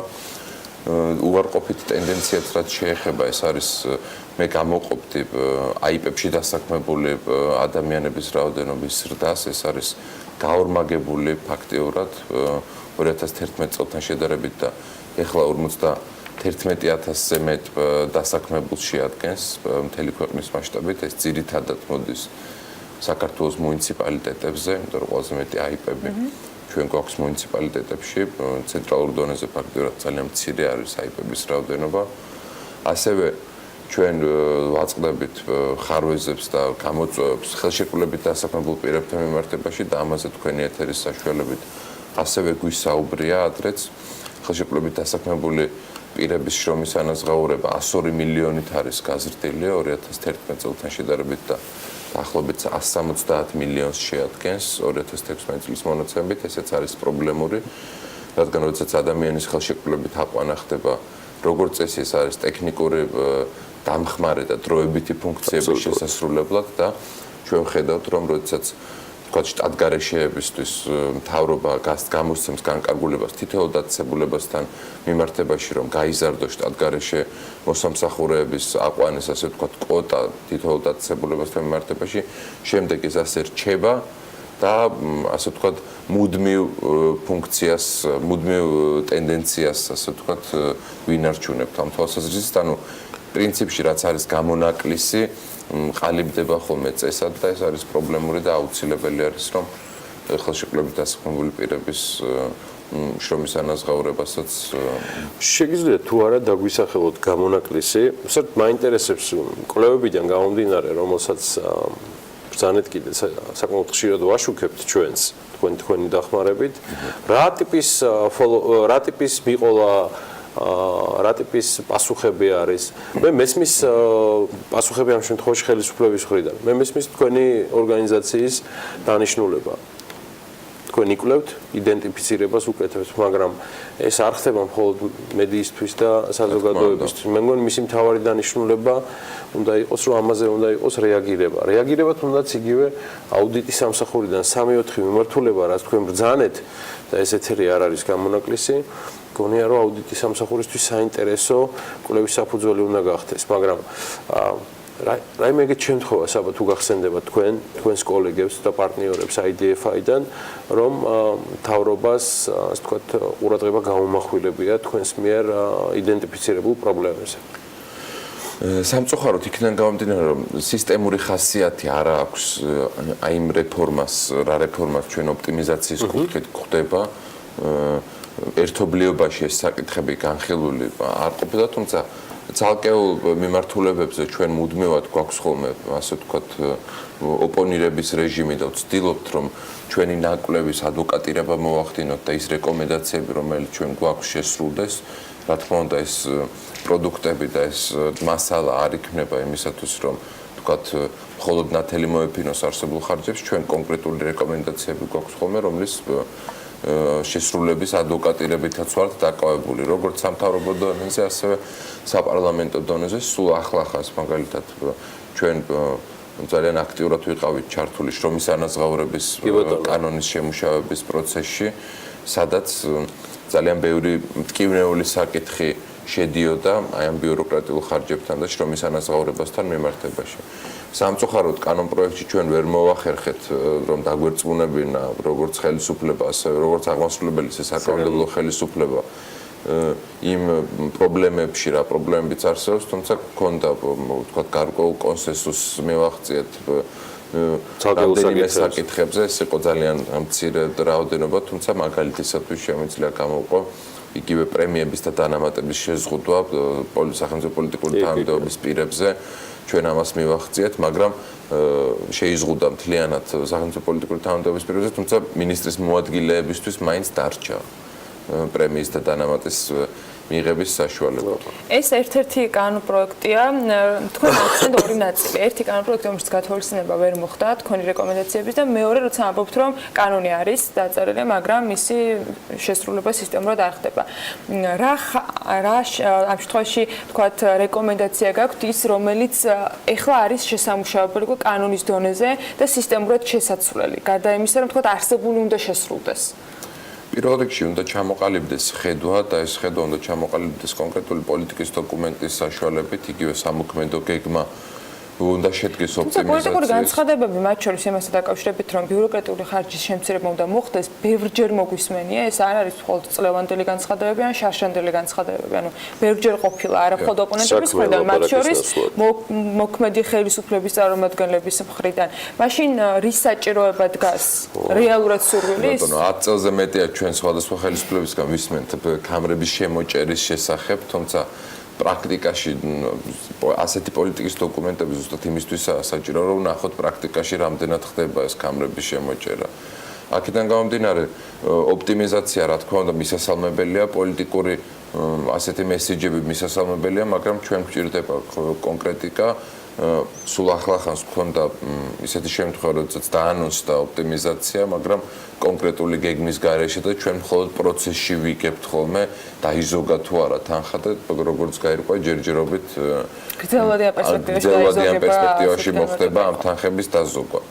რა თქმა უნდა, აუცილებელი არის ჩვენ წინასწარ ვიცოდეთ რა თანხა დაიზოგება, რა ტიპის ოპტიმიზაციის ჩატარება იგეგმება, იგივე ავტოპარკთან მიმართებაში, იგივე დასაქმებული ადამიანების რაოდენობასთან მიმართებაში, იგეგმება თუ არა ადამიანების განთავისუფლება და რა მასშტაბით, რა თქმა უნდა, აქ საჯარო მოხელეების ინტერესსაც ვაწყდებით, ხო და ამიტომ აუცილებელი არის, რომ ეს იყოს დაგეგმილი, ძალიან მკაფიოდ უნდა ვიცოდეთ რა სამომავლო ნაბიჯები ითქვა, იმიტომ რომ ეს არის საკმაოდ მნიშვნელოვანი და ასე ვთქვათ, მტკივნეული საჯარო სექტორისთვის და ამას წინასწარ ჭირდება არსებული კანონმდებლობა, ბოლო კითხვასო, არსებული კანონმდებლობა რაც გვაქვს, იმის შესრულების შემთხვევაში რამდენის დაზოგვის შესაძლებლობა იქნებოდა უკვე, რომ შესრულებულიყო? რთულია ამის თქმა, რამდენის დაზოგვა შესაძლებელი იქნებოდა, თუმცა ჩვენ ვამბობთ იმისთვის, რომ არ იყოს სპეკულაცია, ჩვენ ვამბობთ, რომ თანხის დაზოგვა უფრო მეტად არის შესაძლებელი, კონკრეტული ციფრების თქმა რთული არის, ეს თავად ხელისუფლებამ უნდა გაუკეთოს ამას ანალიზი, რა ტიპის ხარჯები არის აუცილებელი და რა ტიპის ხარჯები თქვათ არის მეორე ხარისხოვანი ან არა საჭირო და უკეთესად გამოყენება რისი შეიძლება. რა თქმა უნდა, წარმომადგენლობით და სამივლინებო ხარჯების ზრდა შეინიშნება ამ პერიოდში, ასევე შრომის ანაზღაურების ფონდი საკმაოდ მოცულობითი არის და საკმაოდ დიდი წილი აი ამ ბიუროკრატიული ხარჯებისა მოდის სწორედ შრომის ანაზღაურების კომპონენტზე და ამას ჭირდება შემდგომი დარეგულირება. სიპების და აიპების პრობლემა ჩვენ უკვე ვახსენეთ, რომ მათი შრომის ანაზღაურების ხარჯები და იქ დასაქმებული ადამიანების რაოდენობა არის ძალიან მაღალი. ჩვენ გვჭირდება, რომ წინასწარ გაიწეროს დაფუძნების კრიტერიუმები იმისათვის, რომ ასე ვთქვათ, შერჩევითად და შემთხვევითად და არაეფექტურად არ ხდებოდეს სიპების და აიპების დაფუძნება და ეს ერთობლიობაში მოგცემს პოზიტიურ ეფექტს. როგორ გამოიხატება ეს ციფრებში რთული სათქმელი არის, რა თქმა უნდა, დაწესებულებებში უნდა ჩაატარონ ფუნქციური ანალიზი, ჩვენ ამას ძალიან ყურადღებით ვაკვირდებით, ანუ რა ფუნქციას ასრულებს მთლიანად დაწესებულება, რა ფუნქციას ასრულებს მის შიგნით კონკრეტული დეპარტამენტი და რამდენი ადამიანი ჭირდება აი ამ საჯარო სამართლებრივი უფლებამოსილების განხორციელებას. ამის ანალიზი არის აუცილებელი ინდივიდუალურად ცალკეულ დაწესებულებებთან მიმართებაში იმისთვის, რომ ჩვენ ვთქვათ, რომ აქ 10 ადამიანით მეტი უნდა მუშაობდეს, ან 10 ადამიანით ნაკლები უნდა მუშაობდეს. რაც შეეხება ავტოპარკს, ჩვენი შეთავაზება ამ პოლიტიკის დოკუმენტში არის, რომ ცენტრალიზებული, ასე ვთქვათ, მართვის სისტემა შეიქმნას, რამაც ასევე უნდა დაზოგოს ხარჯები. მადლობა საბა. საბაბუაძე, IDFI-ის ანტიკორუფციული მიმართულების ხელმძღვანელი გსტუმრობდა დილიდან. მე მაინც გქონია, რომ ჩვენ მოკვირაში კიდე შევძლებთ შეკრება საიმისით, რომ წელიწადით შევაჯამოთ და შესაბამისად გამოვყოთ შედარებით პროგრესული და განსაკუთრებით კი ყურადღება გავაკეთოთ იმ უარყოფით მიმართულებაზე, რაზეც საზრუნი ექნება სხვადასხვა გამოწვევების სახით ახალ ნდობა გამოცხადებულ ხელისუფლებას. აღმასრულებელს გულისხმობ, რომელიც გუშინ დაახლოებით 7 საათის წინ დაამტკიცა და მისცა ხელახალი მანდატი პარლამენტში. მადლობა საბა, წარმატებები IDFI-ის. რამდენიმე წუთში დაგიბრუნდებით, რეკლამა არის ტელევიზორზე.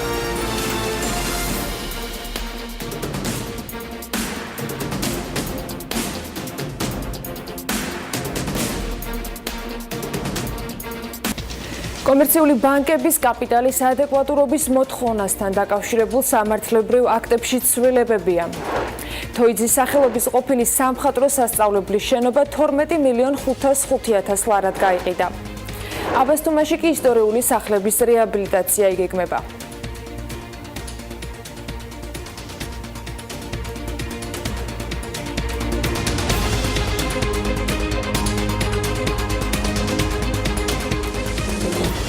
ეკონომიკური რეფორმის ბლოკიდან პრემიერმა პირველად მოგების გადასახადის რეფორმის მნიშვნელობაზე ისაუბრა გუშინ საკანონმდებლო ორგანოში გამოსვლისას მთავრობის დამტკიცებამდე დაასახელა ის ორი მთავარი მიღწევა, რაც ქვეყანას ამ რეფორმამ მოუტანა. გიორგი კვირიკაშვილი აღნიშნავს, რომ მოგების გადასახადის რეფორმით ქვეყანაში დამატებით 500 მილიონ ლარზე მეტი საინვესტიციო რესურსი გაჩნდა, რაც თავის მხრივ აისახა როგორც ეკონომიკური ზრდის, ისე პირდაპირი უცხოური ინვესტიციების მაჩვენებლებში.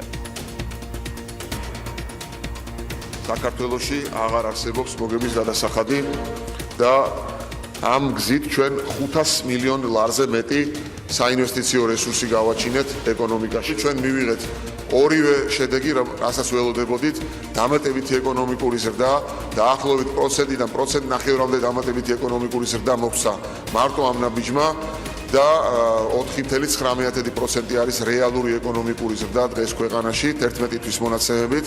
ასევე ჩვენ გვაქვს გასული წლის მაჩვენებელზე უფრო მეტი პირდაპირი უცხოური ინვესტიციების მაჩვენებელი. საგადასახადო ლიბერალიზაციასთან ერთად პრემიერმა აქცენტი გააკეთა შემოსავლებისა და ხარჯების დაბალანსების მიმართულებით გადადგმულ ნაბიჯებზეც. იმისათვის რომ ჩვენ 2017 წლის შემოსავლები ხარჯებთან დაგვებალანსებინა და ჩამოსულიყავით 3%-იან საბიუჯეტო დეფიციტზე, როგორც ჩვენ ამას საუბრობდით მოლაპარაკებაში ვიყავით სავალუტო ფონდთან, ჩვენ მოგვიწია ორი ნაბიჯის გადადგმა, ერთი 140 მილიონი ლარით შევამცირეთ მთავრობის ადმინისტრაციული ხარჯები, მათ შორის 100 მილიონი ლარი იყო სახელმწიფო ხარჯი, 40 მილიონი ლარი იყო ადმინისტრაციული ხარჯი და ამასთან ერთად მოგვიწია სააქციზო გადასახადის შემოღება, ანუ არაპირდაპირიდან პირდაპირი გადასახადის შემოღება, ეს იყო საწვავზე, თამბაქოზე და სათამაშო ბიზნესზე. საბოლოო ჯამში ჩვენ მივიღეთ ძალიან ჯანსაღი სუვერენული ბალანსი, მივიღეთ ძალიან ჯანსაღი ბიუჯეტი და ამან მოგვიტანა მუდის საკრედიტო რეიტინგის ერთი საფეხურით გაუმჯობესება და ამავე დროს, როგორც მოგახსენეთ, პოზიტიური ეკონომიკური დინამიკა. კომერციული ბანკების კაპიტალის ადეკვატურობის მოთხოვნასთან დაკავშირებულ სამართლებრივ აქტებში კი საქართველოს ეროვნული ბანკის პრეზიდენტის ბრძანებით ცვლილებებია. ბანკის ინფორმაციით, ამ ცვლილებების მიზანია კომერციული ბანკების საზედამხედველო კაპიტალის ხარისხის გაუმჯობესების გზით ბაზელ 3-ის ჩარჩოს სრულყოფა და მისი საერთაშორისო სტანდარტებთან შესაბამისობის უზრუნველყოფა. თოიძის სახელობის ყოფილი სამხატვრო სასწავლებლის შენობა 12.505.000 ლარად გასხვის და აუქციონზე ობიექტის საწყისი ღირებულება 8.200.000 ლარი იყო. მის მიმართ დაინტერესება საკმაოდ მაღალი გამოდგა, 861 ბიჯი დაფიქსირდა ჯამში. აუქციონის პირობების მიხედვით კი ხელშეკრულების გაფორმებიდან არაუმეტეს 48 თვის ვადაში უძრავ ქონებაზე ან მის ნაწილზე არანაკლებ 80 ნომრის ქონე სასტუმრო უნდა შეიქმნას. მყიდველი ვალდებულია ამავე დროს ადგილზე არანაკლებ 10 მილიონი ლარის ოდენობის ინვესტიცია განახორციელოს და არანაკლებ 80 ნომრიანი სასტუმრო ააშენოს. აბასთუმანში ისტორიული სახლების რეაბილიტაცია იგეგმება. მიზნით მუნიციპალური განვითარების ფონდმა ტენდერი გამოაცხადა. სატენდერო პირობების თანახმად შესყიდვის სავარაუდო ღირებულება 3.45.420 ლარია. სატენდერო წინადადებების მიღება კი 18 იანვარს დაიწყება და 22-ში დასრულდება. ტენდერის მიხედვით რეგიონული განვითარების მესამე პროექტისათვის მსოფლიო ბანკის დაფინანსება მიიღო, რომლის გარკვეული ნაწილი აბასთუმანში ისტორიული სახლების რეაბილიტაციის მიზნით იქნება გამოყენებული.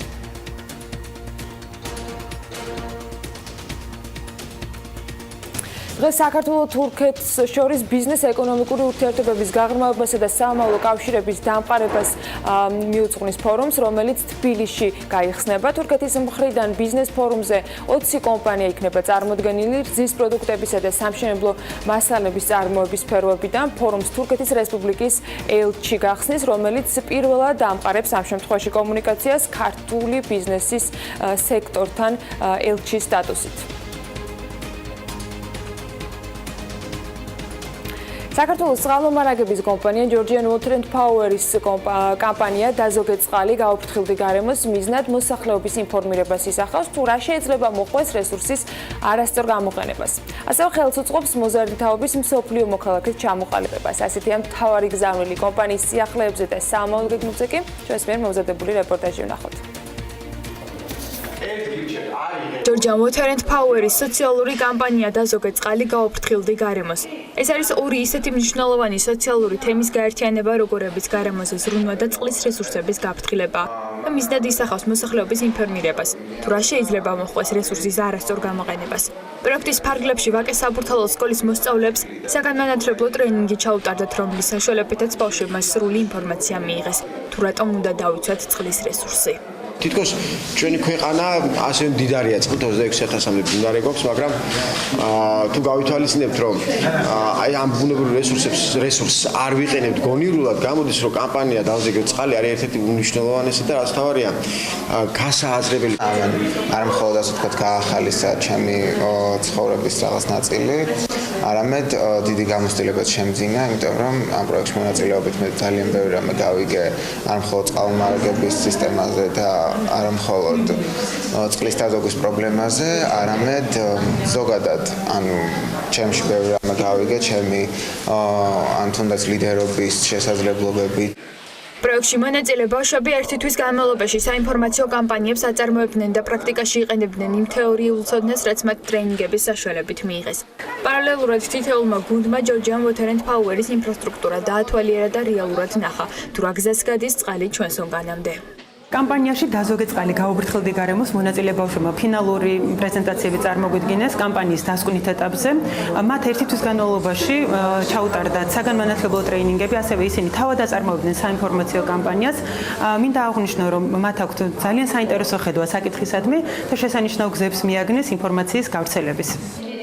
ინფორმაციისთვის კამპანია დაზოგე წყალი გაუფრთხილდი გარემოს არაფორმალური განათლების მიღების მნიშვნელოვანი შესაძლებლობაა და მსგავსი აქტივობები ხელს უწყობს იმ პასუხისმგებლობის გააზრებას, რომ თითოეული ჩვენგანი გარემოს ნაწილია და მასზე აქტიურ ზემოქმედებას ახდენს. ორგანიზაცია Hub Georgia საქართველოს სამოქალაქო ავიაციის სააგენტოში არსებულ დარღვევებთან დაკავშირებით საუბრობს. მისმა წევრებმა გუშინ მედიისათვის ინფორმაციის მიწოდება გადაწყვეტეს და საგანგებოდ მოწყობილ პრესკონფერენციაზე განაცხადეს, რომ სააგენტოს თანამშრომლების მხრიდან კანონთან შეუსაბამო ქმედებებს ჰქონდა ადგილი. მათი მტკიცებით კორუფციასთან ერთად მაღალჩინოსნების მხრიდან სამუშაოს მიმართ გულგრილი დამოკიდებულება ვლინდება, რას ემყარება ბრალდებები და რა ინფორმაციას ფლობენ Hub Georgia-ს წევრები. ამას საქმიანი დილაში ვრცლად და დეტალურად ვიხილავთ ვასო ურუშაძეს, Hub Georgia-ს აღმასრულებელ დირექტორს და იესე ზაუტაშვილს, ექსპერტს ავიაციო ტრანსპორტის საკითხებში, ასევე Hub Georgia-ს წევრს მასპინძლობთ. მოგესალმებით.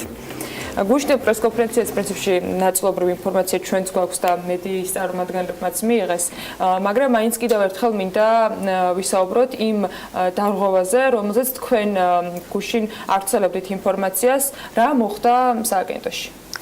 მოგესალმებით, მადლობა მოწვევისთვის. დიახ, ჩვენ Hub Georgia ვართ დაკავებული ტრანსპორტის დარგის შესწავლით, სხვადასხვა კვლევებით და ერთ-ერთი კვლევა, რომელსაც ახლა ვატარებთ, ეს არის აავიაციო პოლიტიკის კვლევა საქართველოში.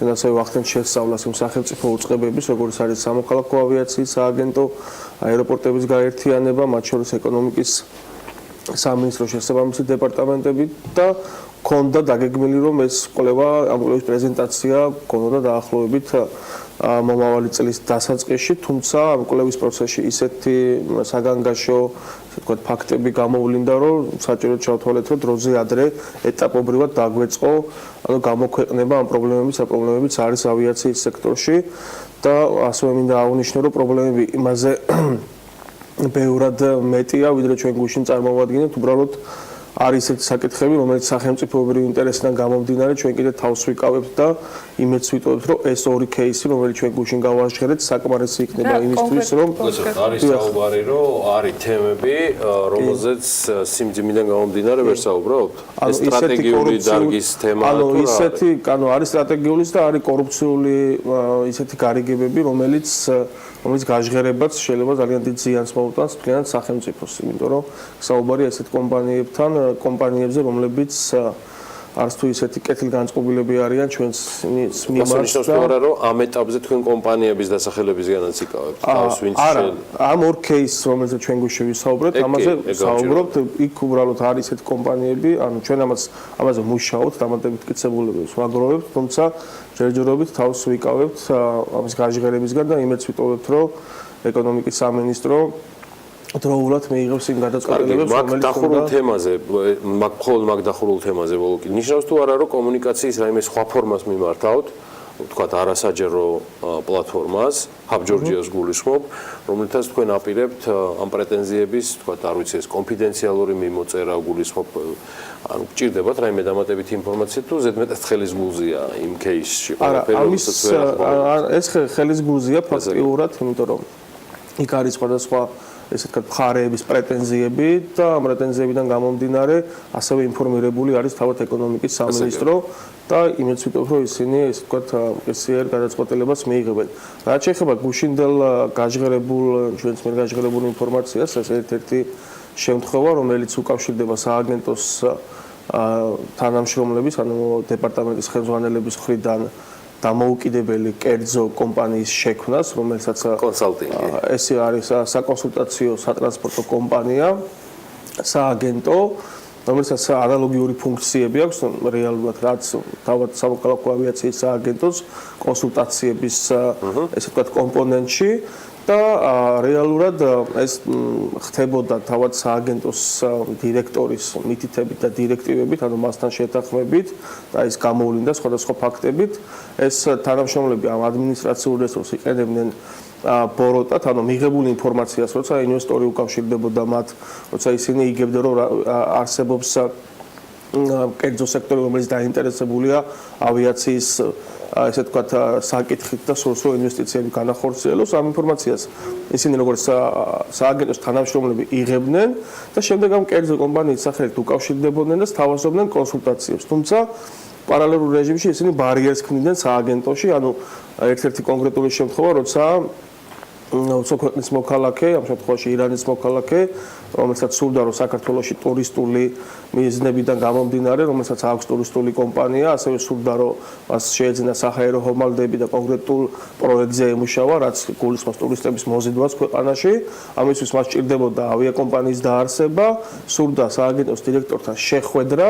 ამ შეხვედრას ისინი არ ასე ვთქვათ გეგმავდნენ სააგენტოს დონეზე და შემდეგ ეს კერძო კომპანია უკავშირდება, სთავაზობს კონსულტაციებს და პროცესში მათ სთავაზობს შეხვედრის ორგანიზება სააგენტოს დირექტორთან, რის სანაცვლოდაც ისინი ითხოვენ $10,000. რა თქმა უნდა, ეს ინფორმაცია თანხაც ფიქსირებული $10,000 იყო. ეს ინფორმაცია გახდა პირველ ეტაპზე ესე ვთქვათ, ცნობილი ირანის საელჩოსთვის საქართველოში, შემდეგ ირანის საელჩო მოახდინა უკვე ინფორმირებულობა ეკონომიკის სამინისტროსი და შემდეგ რეაგირების დონეზე ეკონომიკის სამინისტრომ ასევე მიიღო არასწორი გადაწყვეტილება გაათავისუფლეს ის ორი თანამშრომელი, რომელიც ფორმალურად ფიგურირებდა ამ კომპანიაში, როგორც დამფუძნებლები, თუმცა პროცესისგან ცდილობენ გამიჯნონ თავად ავტორი აი ამ კორუფციული სქემის სააგენტოს დირექტორი. იმას ვქნათ, რაც ჩვენს ეთერს ჩვევია, მათ შორის თქვენთან დასწრებითაც. სამოქალაქო ავიაციის სააგენტო მისთვის არაუცნობ ფაქტებთან დაკავშირებით, რაც ახლა პირდაპირ ეთერში საუბრობს ბატონი ვასო ურუშაძე, Hub Georgia-ს სახელით.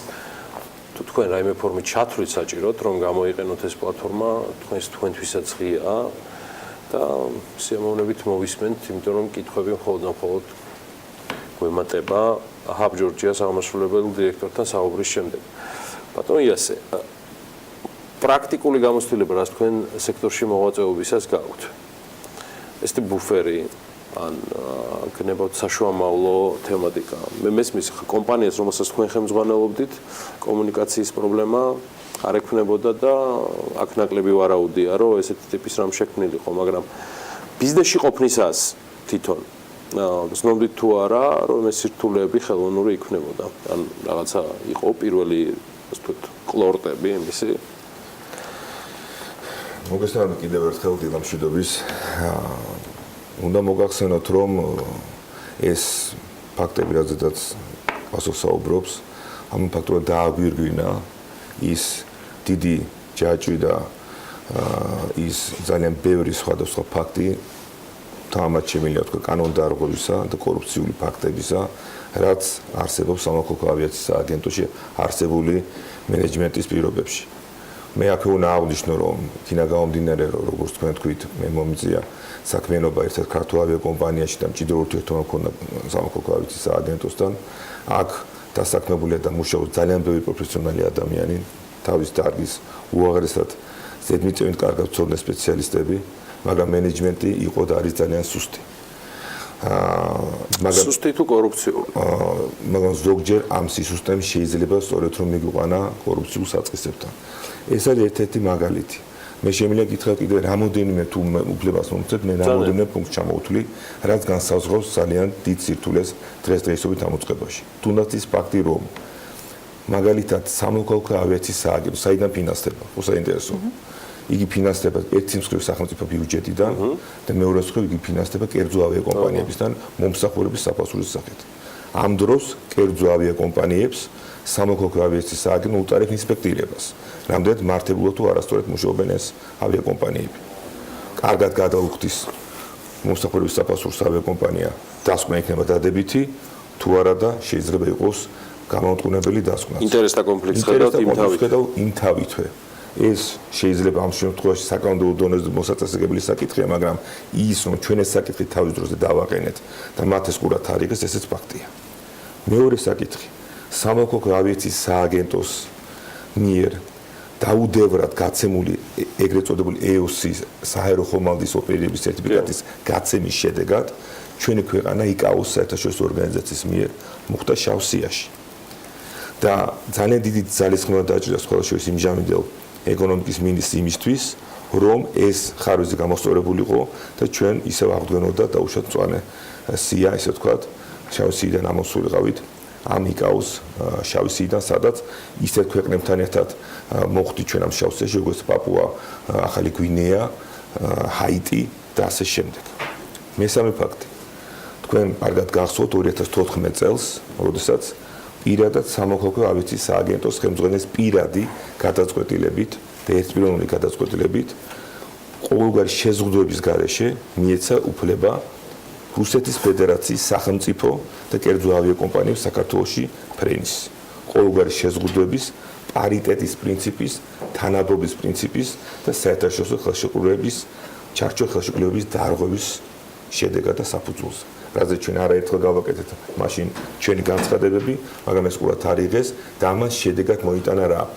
ქართულ ავიაკომპანიებს მიადგა სერიოზული ფინანსური ზარალი, ვინაიდან ძალიან რთულია უნდა ვაღიაროთ, რომ ამ პირობებში კონკურენცია გაუწიო ისეთ ავიაკომპანიებს, როგორც აეროფლოტი და სხვა კიდევ 13 კომპანია. განსაკუთრებით ბოლო მუხლი, მე მინდა რომ საზოგადოებას სწორი ახმა გქონდეს. ნიშნავს თუ არა ეს, რომ რუსული ავიაკომპანიები არა თანაბარ მდგომარეობაში, არამედ უპირატეს მდგომარეობაში ჩააყენეს, იმიტომ რომ სახელმწიფოს მხრიდან არგუმენტი მთავარი ამ თემაზე რაც იყო, რომ ეს არის ღიაცის პრინციპი, რომ ყველას აქვს უფლება ამ ბაზარზე ყოფნისა, ამ ნარატივს რომ ყველას აქვს ამ ბაზარზე ყოფნისას იდეაში ჩვენც ვიზიარებთ, მაგრამ ის რასაც თქვენ ბრძანებს სხვა რეალობაა.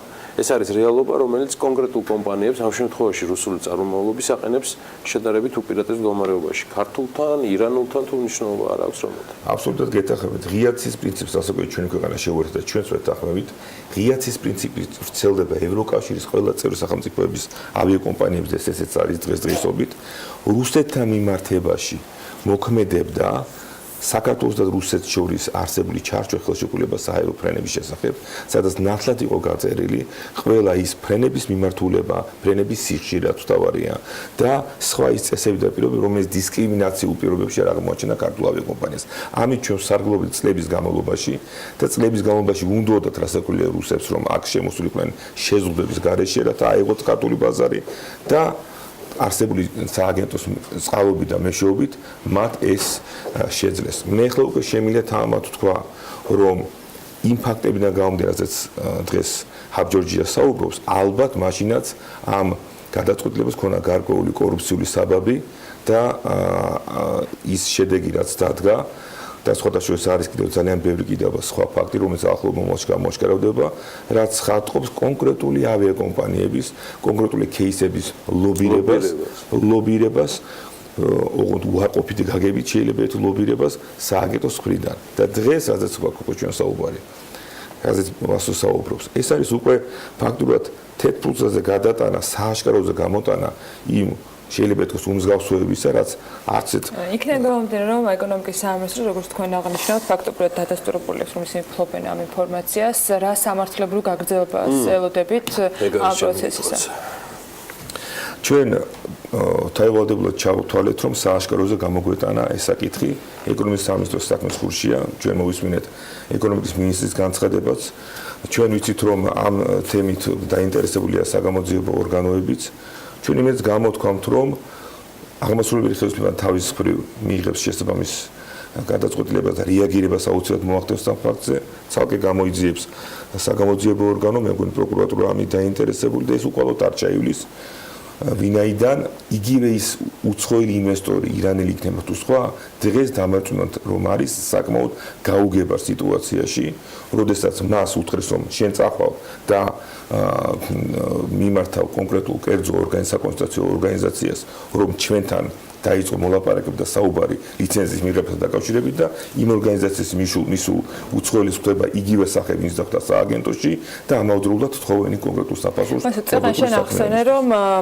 გაათავისუფლეს თანამშრომელი, მაგრამ დარჩა ხელმძღვანელი ამ პროცესის ვიზის საუბრობ და რა შემთხვევასთან გვექცევით და დავასრულებ. ხელმძღვანელი ამ შემთხვევაში არის გურამ ჯალაღონია, ვის სააგენტოს ხელმძღვანელი არის ამ სქემის შეუძლებელია, ანუ შეხვედრების ორგანიზება ხდებოდეს სააგენტოს ხელმძღვანელთან, ამას შეიღებდეს კონკრეტული კომპანია გარკვეულ თანხებს და ამის შესახებ ინფორმირებული სააგენტოს ხელმძღვანელი არ იყოს. ანუ თუ ისედაც ყველა შეხდებოდა, მაშინ ამათი ფუნქცია იკარგებოდა, ხო? ანუ ამ შემთხვევაში, რა თქმა უნდა, ჩვენ ეს ინფორმაცია გვაქვს, რომ თავად ავტორი აი ამ სქემის არის სააგენტოს ხელმძღვანელი და ყველაზე ცუდი ეს არის დღეს, რომ ეკონომიკის სამინისტრო მაინც ცდილობს, რომ გამიჯნოს აი ამ პროცესებისგან ბატონი გურამ ჯალაღონია და რეალურად აი ამ ორ თანამშრომელზე მოხდეს გადაბრალება და მხოლოდ მათზე, ესე ვთქვათ, მათი დადანაშაულება მოხდეს. რეალურად ამით პრობლემას ჩვენ ვერ მოვაგვარებთ, იმიტომ ხო შეიძლება სხვა ორი ვიღაც თანამშრომელი მოვიდეს და იგივე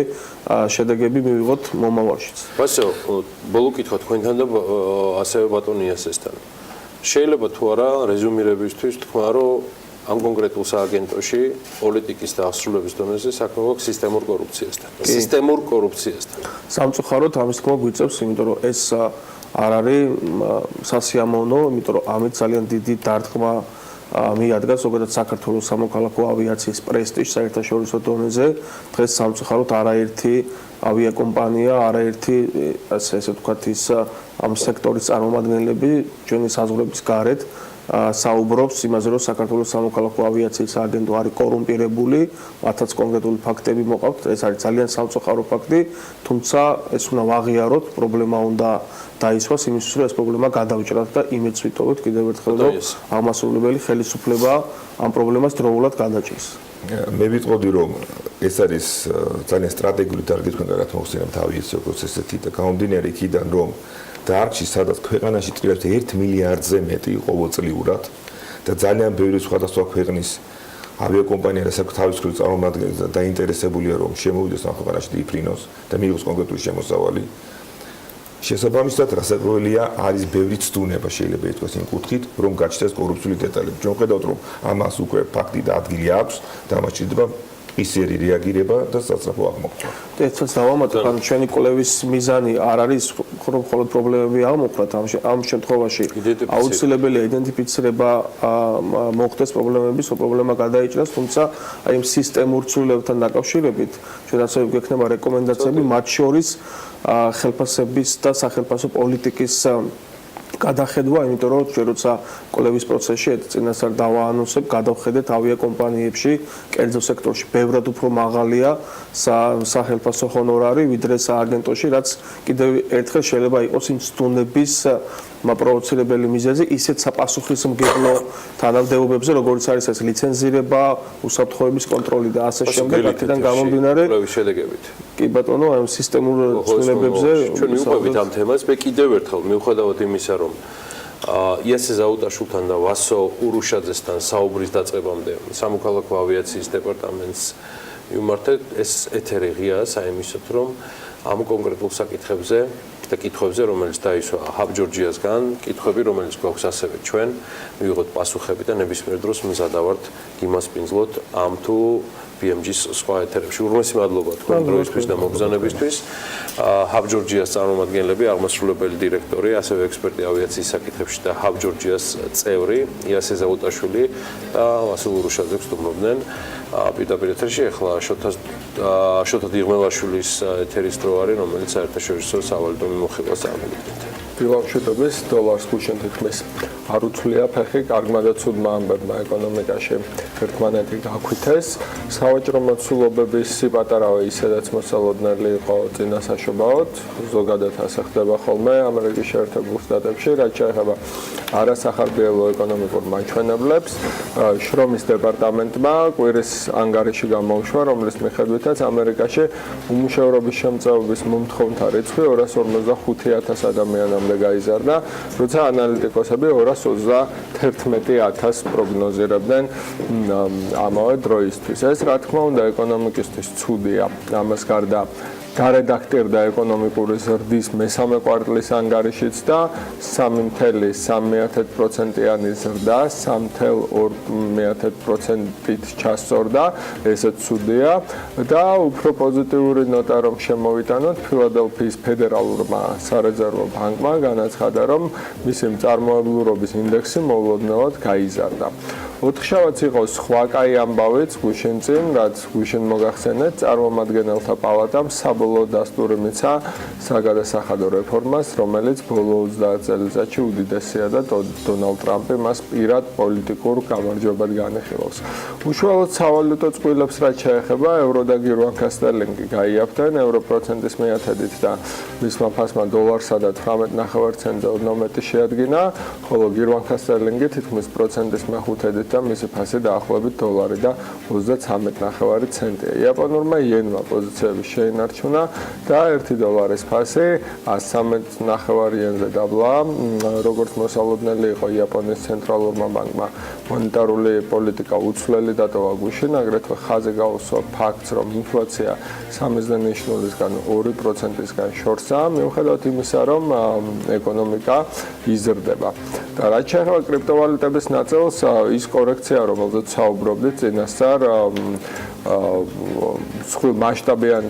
მასშტაბური ტექნიკური კორექცია უკვე ნიშნულოვან ფაზაში შედის, ალბათ დასკვნითში, იმიტომ რომ ამე 14,000-მდეც იყო ფასი ჩამოსული ბიტკოინზე და ახლა უკვე 14,626-ია და ნელ-ნელა ბაზარი იწყებს გამოცოცხლებას. ამ კორექციის დროს ბოლო 24 საათში იზარალა თითქმის ყველა კრიპტოვალუტამ, გარდა თუ პირველ ათეულს ავიღებთ, გარდა რიპლისა, რომელმაც 27%-ზე მეტი ზრდა აჩვენა და პირველ ასეულში თითქმის არ გვხვდება კრიპტოვალუტა, ეს კომოდო გვხვდება უფრო ეგრეთ წოდებული პროტოკოლები და არა უშუალოდ ვალუტები, რომლებმაც მოახერხეს შეენარჩუნებინათ ფასი ან გაძვირებულიყვნენ.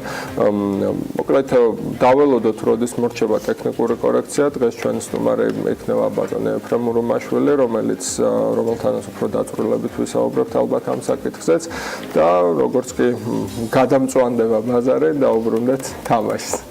მადლობა შეთას. მცირე სარეკლამო პაუზა გველოდება წინ და დაგიბრუნდებით რამდენიმე წუთში.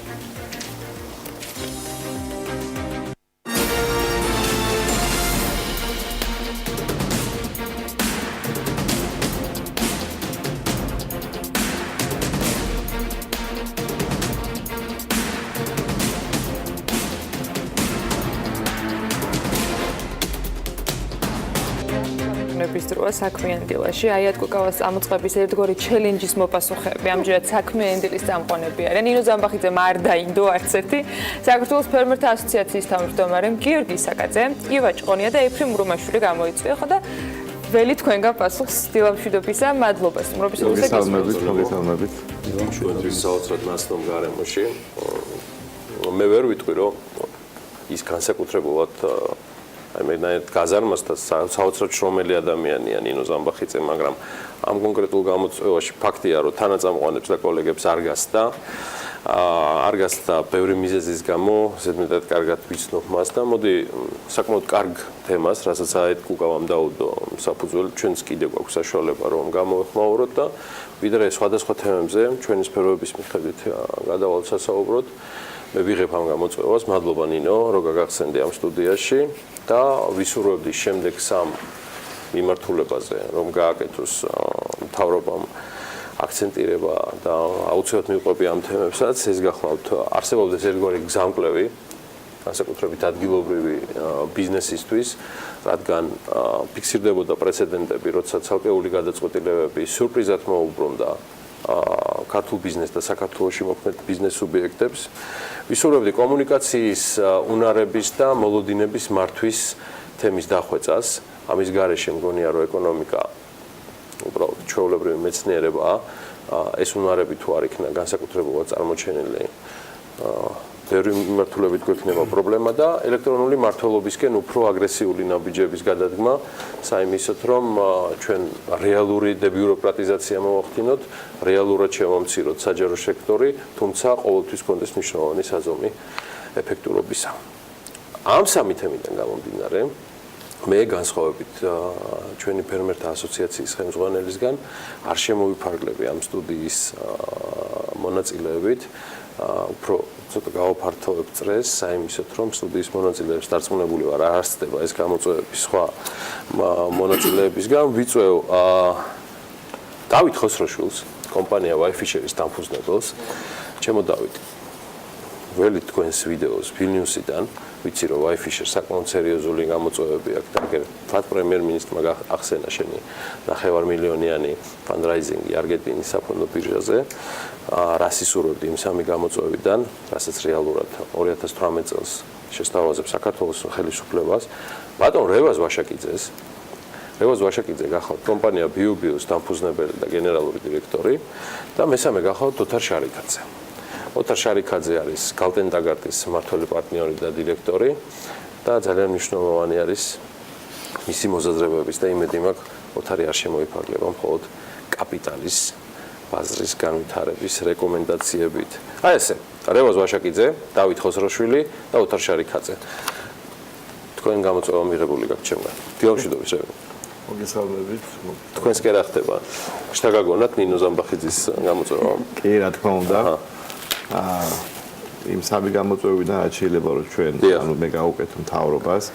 ერთ გამოწვევაზე დიდი ხანია საუბრობდით და ეს იყო კაპიტალის ბაზრის განთავისუფლება მოგების გადასახადისგან და სხვა თამდები გადასახადებისგან და მადლობა ღმერთს რომ ამ საგადასახადო კოდექსის ცვლილებების პროექტში ფინანსთა მინისტრის მოადგილედ დაანონსა რომ ეს ცვლილებაში აქვს და რაც შეიძლება მალე შეიტანონ და მალე დაამტკიცონ ვინაიდან საპენსიო რეფორმას თანძდევს რა თქმა უნდა კაპიტალის ბაზრის განვითარება და ის კაპიტალის ბაზარი რაც ჩვენ გვაქვს ქვეყანაში არის ასე რომ ვთქვათ ფაქტიურად არ გვაქვს დაუცილებელი ამის განვითარება და ძალიან მნიშვნელოვანია რომ საგადასახადო ინცენტივების სახით ქართულ ბიზნესს და არა მარტო ქართულ ბიზნესს კონდეს ის ფუფუნება რომ იყვნენ საფონდო ბაზარზე და მათ მიიღონ რა თქმა უნდა თავიანთი აქციების ან ობლიგაციების და შემდეგ ვაჭრობიდან ნამედზე შეღავათი ასევე ობლიგაციებზე და ბონდებზე გადახდილი პროცენტებზე მსგავსად საბანკო დეპოზიტებისა იყოს გათანაბრებული და იყოს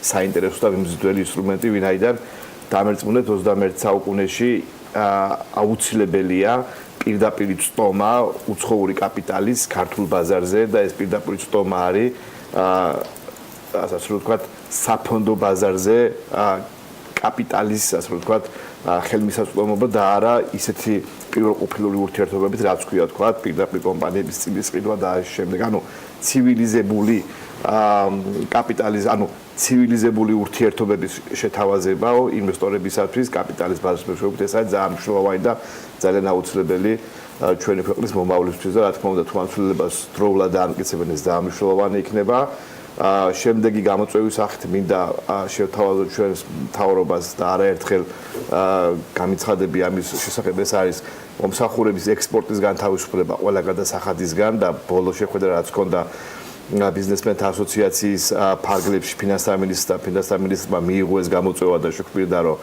აუცილებლად განიხილავს და დარწმუნებული ვარ რომ ბატონი მამუკა ბახტაძე საკმაოდ აქტიურად და ენერგიულად ჩაერთვება თავის საქმიანობაში. ეს არის ახალი სუნთქვა მე ვიტყოდი ქართული ეკონომიკისთვის, ვინაიდან როგორც ალიბაბას დამფუძნებელმა ახსენა, ჩვენ ხვალინდელ დღეს გავიღვიძებთ ციფრული ეკონომიკის მოცემულობაში და ციფრული ეკონომიკა ნიშნავს ის, რომ ჩვენ მზად უნდა დავხვდეთ უკვე დღეს ინვესტორებს და შევთავაზოთ, ასე რომ ვთქვათ, ქართული რეგულაციები და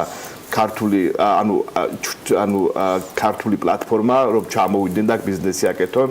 მომსახურების ექსპორტის განთავისუფლებაში გადასახადებისგან გულისხმობ, როდესაც საქართველოსთან საქართველოს ფარგლებს გარეთ გაწეული მომსახურება სრულად განთავისუფლდება გადასახადებისგან გარდა ხელფასზე გადახდილი საშემოსავლო გადასახადის.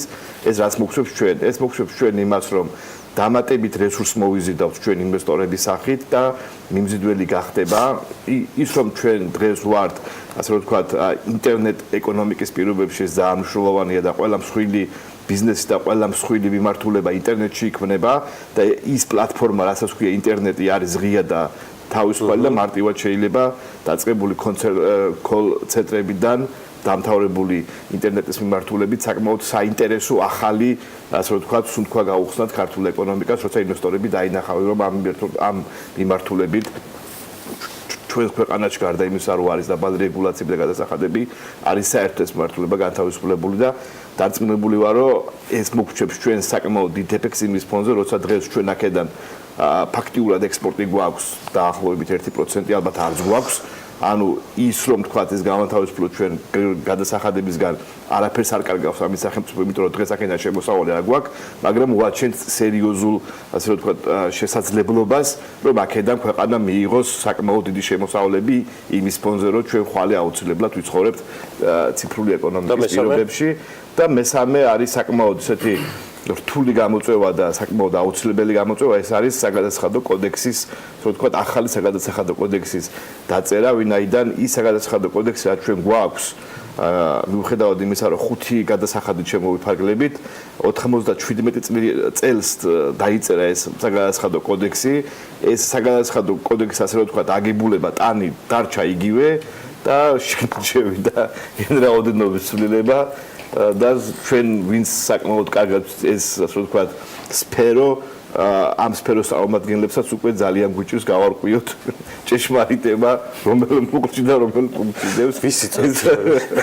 ვიცი ფინანსთა სამინისტროს, იმიტომ რომ ჩვენ ამაზე გქონია საკმაოდ ბევრი საუბარი პროფესიონალებთან ფინანსთა სამინისტროში, მათ შორის ლაშა ხუთიშვილთან და ისინიც ჩემი ინფორმაციით არ არიან მაყოფილი მოცემულობით, რაც ჩვენ გვაქვს, იმიტომ რომ მართლა გართულ და ობიექტურად და ის 5 გადასახადი, რაც ჩვენ გვაქვს, დაბალი გადასახადები და არის მიმზიდველი იმის ფონზე, რომ ფაქტიურად არ იკითხება, არის საკმაოდ რთული, რომ ჩვენ, ასე ვთქვათ, კარგად ვიცხოვროთ.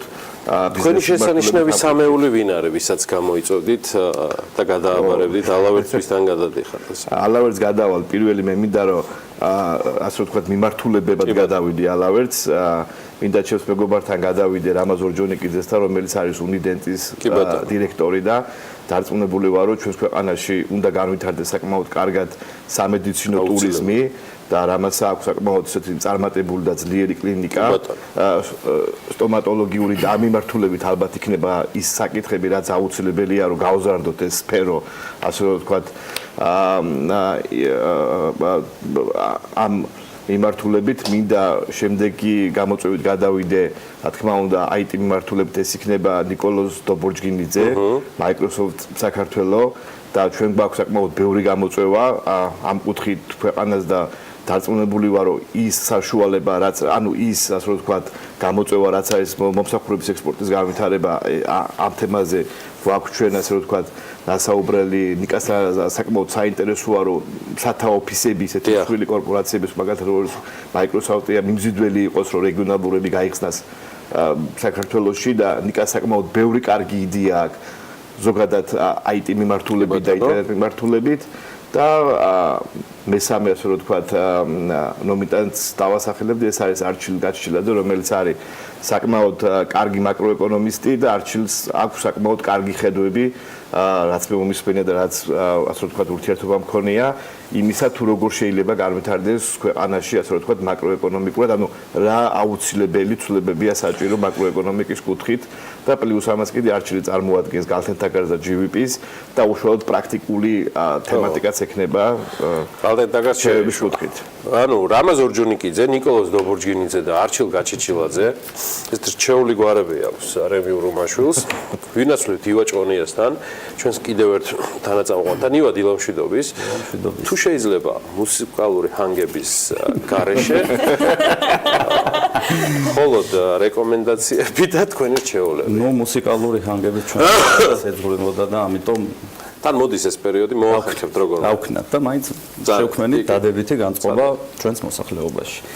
დიდი მადლობა უპირველეს ყოვლისა ნინო ზამბახიძეს რომ გამოგვიწვია ესეთ რაღაც ტანდემი შეკრა ძალიან კარგია იმიტომ რომ ჯერ სტარტაპზეა ეს გამოწვევები და რაღაცა უფრო მრავალფეროვანი არის და რაღაც ერთფეროვანი არ არის და რაღაც გამეორება ჯერჯერობით არ ხდება და რა თქმა უნდა მე ჩვენი ქვეყნის სანტა კლაუსთან მაქვს ჩემი სურვილები რის გამოსწორებასაც თქვა და სადაც უფრო მეტად განვითარებას ვისურვებდი რომელი დარგებისაც ამ ქვეყანაში რა თქმა უნდა ეს არის პირველ რიგში რაზეც არაერთხელ მისაუბრე რომელიც ყველაზე უფრო მეტად პრობლემატური სფერო არის სასამართლო.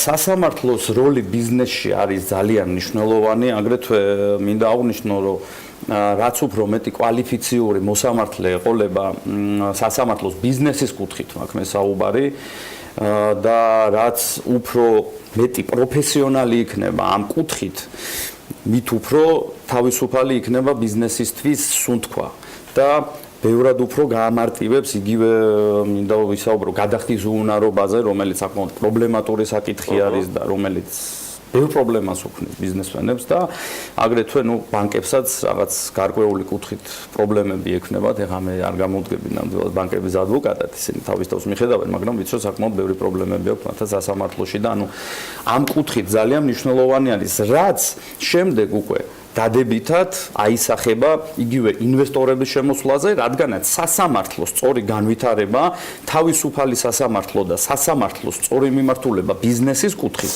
ინვესტორების მოზიდვას ხელს შეუწყობს და უფრო მეტად დაცულად იგრძნობენ ჩვენ ქვეყანაში თავს. ამიტომ ამ პირველი კუთხით სასამართლოს კუთხით მინდა გამოწვევა გაუგზავნო ბატონ აკაკი ჩარგეიშვილს, ჩემთვის საპატივცემულო ადამიანს და საკმაოდ გამოცდილ იურისტს. ანუ რადგანაც გადავედით ინვესტორებზე და ინვესტიციების მოზიდვაზე, ანუ შემდეგი ჩემი ატყვა იქნებოდა ესე დავარქმევდი რომ ინვესტიციების მოზიდვა ადგილობრივი წარმოების გასავითარებლად, რადგანაც ადგილობრივი წარმოება რაც უფრო მეტად იქნება განვითარებული და რაც უფრო მეტ ინვესტორს მოვიზიდავთ რომ ადგილობრივი წარმოება განავითარონ და ფული ჩადონ, მით უფრო მეტი ადამიანი იქნება დასაქმებული და უფრო მეტად კონკურენტუნარიანი გახდება ბაზარი და ეს ძალიან მნიშვნელოვანი არის ჩვენთვის და კონკრეტულად ამ გამოწვევაში მინდა თხოვო ბატონ თემურ ჭონიას, რადგანაც ყველას გვახსოვს რომ 90-იანი წლებიდან, როდესაც რეალურად იყო სიბნელე, იმ დროიდან მოყოლებული, საკმაოდ აქტიურად არის ჩართული და საკმაოდ ვიტყოდი რომ წარმატებული ბიზნესმენი არის და ერთ-ერთი თვალსაჩინო და სამაგალითო, რომელიც თქვათ ადგილობრივ ბაზარზე არის წარმოების კუთხით. რადგანაც კონკურენციას შევეხეთ, საინტერესო საკითხს შევეხეთ და ასე შემდეგ ჯანსაღი კონკურენცია არის ძალიან მნიშვნელოვანი თავისუფალი ბაზრის განვითარებისთვის და ჯანსაღი კონკურენცია კიდე უფრო მეტად თუ სწორად იქნება კონკურენცია ჩვენ ქვეყანაში, ანუ სწორად მიეხედება ამ სფეროს, დადებითად აისახება საბოლოო მომხმარებელზე, იმიტომ რომ ყოველთვის ფასებზე სწორად აისახება, როდესაც პროდუქტი არის კონკურენტუნარიანი და ბოლო პერიოდმა ეს ყველაფერი განსაკუთრებით გვიჩვენა და კონკრეტულად ამ კუთხით მინდა გამოწვევთ ხოლო კონკურენციის სააგენტოს ხელმძღვანელს ბატონ ნოდარ ხატურს. ეს არის ჩემი ალავერდები. ესე იგი აეთ კუკავას ალიანსის ძალიან საინტერესო გამოწვევას, რომელსაც შევერთით ჩვენი ტრიო დღეს ნინო ზამბახიძიდან გამომდინარე, ივაჭყონიამ დაამატა აკაკი ჩარგეიშვილი, ბიზნესმენი თემურ ჭყონია და კონკურენციის სააგენტოს ხელმძღვანელი ნოდარ ხადური და კიდევ ერთხელ შეგახსენებთ, რომ გარდა ამისა თემაში ჩაერთვებიან ნიკოლოზ დობორჯინიძე, Microsoft-ის წარმომადგენელი, რამაზ ორჯონიკიძე, რომელიც კომპანია უნიდენტის მმართველია და ხელმძღვანელია და დამფუძნებელი გახლავთ და არჩილ გაჩიჩილაძე. ის გახლავთ ასევე ერთ-ერთი საინვესტიციო მიმართულების Georgian Global Utilities დიახ ხელმძღვანელი. საკმაოდ საინტერესო ექსეული გამოდის, მეგობრებო. აშკარად. მოკლე პაუზა გავაკეთოთ, იმიტომ რომ იმედი მაქვს არ ვიცი გამოვა თუ არა პრემისთან საუბარი კრიპტოვალუტების თემაზე, რომ და ამას პატარა პაუზის შემდეგ გავაკეთებთ, როგორც კი ახლა გავა ეთერში. მადლობა მეგობრებო.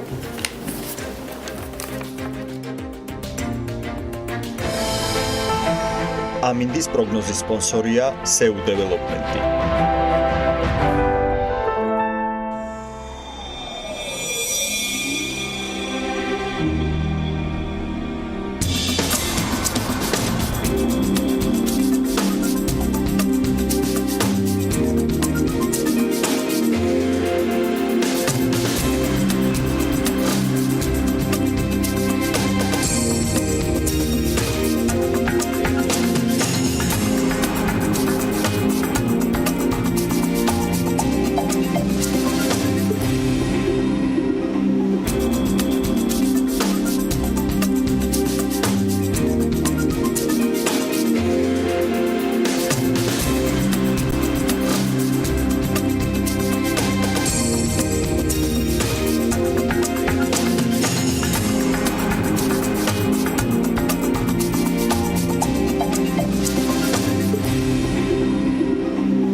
ამინდის პროგნოზის სპონსორია SEU Development-ი.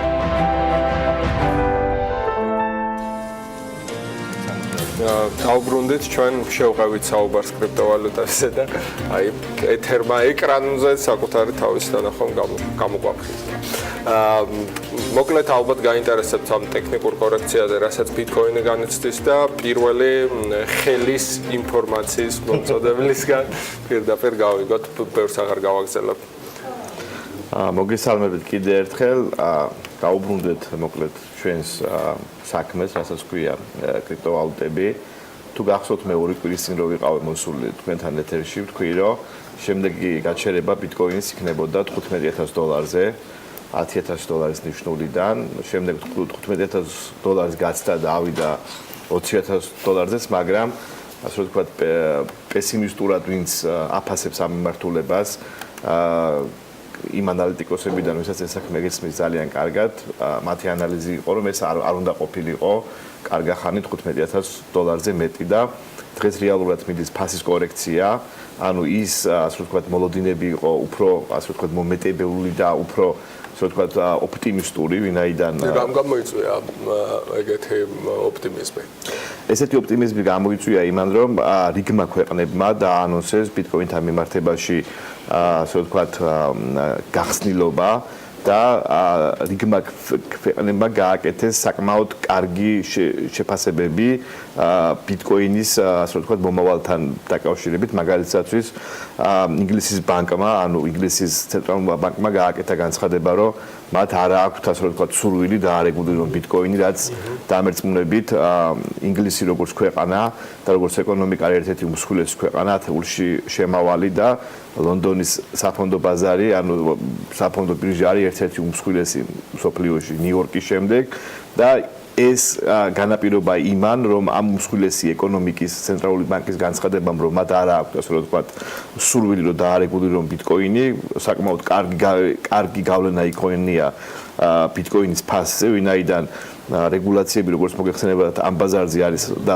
ზოგადად არის ძალიან ცუდი და მით უმეტეს ევროკავშირის წევრი სხვა ქვეყნების გამოვიდნენ ხო რამდენიმე ქვეყნიდან და დაიმუქრნენ რეგულაციებით ბაზარს დამტკივნეულად არ აღუქვამს, იმიტომ რომ ევროპაზე პატარა წილი მოდის ბიტკოინით ვაჭრობის. კი ბატონო, აქ საუბარი რაზე გეტყვით, ბოლო ერთი თვის განმავლობაში მიდის აქტიური ფორსირება ამერიკულ ბაზრებზე, თუნდაც ის რომ NASDAQ-ზე მეორე წლის პირველი ნახევრიდან 2018 წლის იწყება ფიუჩერსებით ვაჭრობა ბიტკოინზე, ანუ ეს არის ახალი მოცემულობა ბიტკოინთან მიმართებაში და მსხვილი ბანკები და მსხვილი საფინანსო ინსტიტუტები დასავლური აპირებენ ბიტკოინით უშუალოდ ოპერაციების კეთებას, ფინანსური ოპერაციების კეთებას და ეს ის მოლოდინებია, რასაც ინვესტორები კრიპტოვალუტების კუთხით პასუხობენ და არა მარტო ბიტკოინის მიმართულებით, ეს არის Ripple, Litecoin-ი,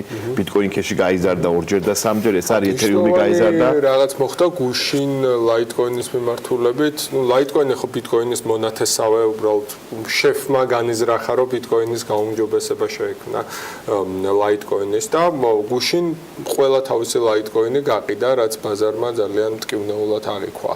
ან მტკივნეულად რა ეჭვით, რომ რასაკეთს, ნუ თვითონ კი თქვა, რომ ინტერესთა კონფლიქტის გამო, რომ მე რომ ბრალდება, რომ ზემოქმედებას ვახდენ ჩემი tweet-ებით, მაგისგან თავის დასაცავად, მაგრამ ყველას გაყიდვა, მაინც სიგნალად მიიღო ბაზარმა და ამ მიმართულებით რასელით ერთ-ერთი კონკურენტი ვალუტა უნდა გამხდარიყო ბიტკოინის, როგორც ბოლო ტენდენციით, როგორც მიდიოდა. შოთა ჩვენ ბოლო პერიოდია დაახლოებით ბოლო 2-3 თვეა გვაქვს იმის ფუფუნება, რომ კონკრეტული კრიპტოვალუტები გაიზარდონ 100% და 200%-ით, ხო? ჩვენ უნდა მივეჩვიოთ იმაზე ფიქრს და იმაზე აზროვნებას, რომ ასე ვთქვათ, ერთბაშად ვალუტების და ასე ვთქვათ, ასეთი ფორსირებით მათი განაკვეთების და ალბათ აღარ იქნება აქტუალური, ვინაიდან უფრო თვისობრივ და ინსტიტუციურ პლატფორმებზე გადადიან, ხო? რაც ქვია Litecoin-ი და მაგალითად Ripple-ი დაახლოებით ერთ და იგივე პლატფორმის ვალუტები არის ესენი არის B2B პლატფორმები და ესენი არის ის პლატფორმები, რომელთაც ხდება უშუალოდ საბანკო ტრანზაქციების, ასე ვთქვათ, დასაპორტება და ეს არის ის მიმართულება, რაც აუცილებლად იქნება შედეგის კი, ეს აუცილებლად იქნება შედეგის მომტანი და თუნდაც ის რომ ეს ვალუტები ათეულში შედიან და მათი ღირებულება უკვე ვთქვათ ათეულობით მილიარდი დოლარია, მეტყველებს იმაზე, რომ ანუ საკმაოდ კარგი კონცეფციის და კონსტრუქციის ვალუტები არიან.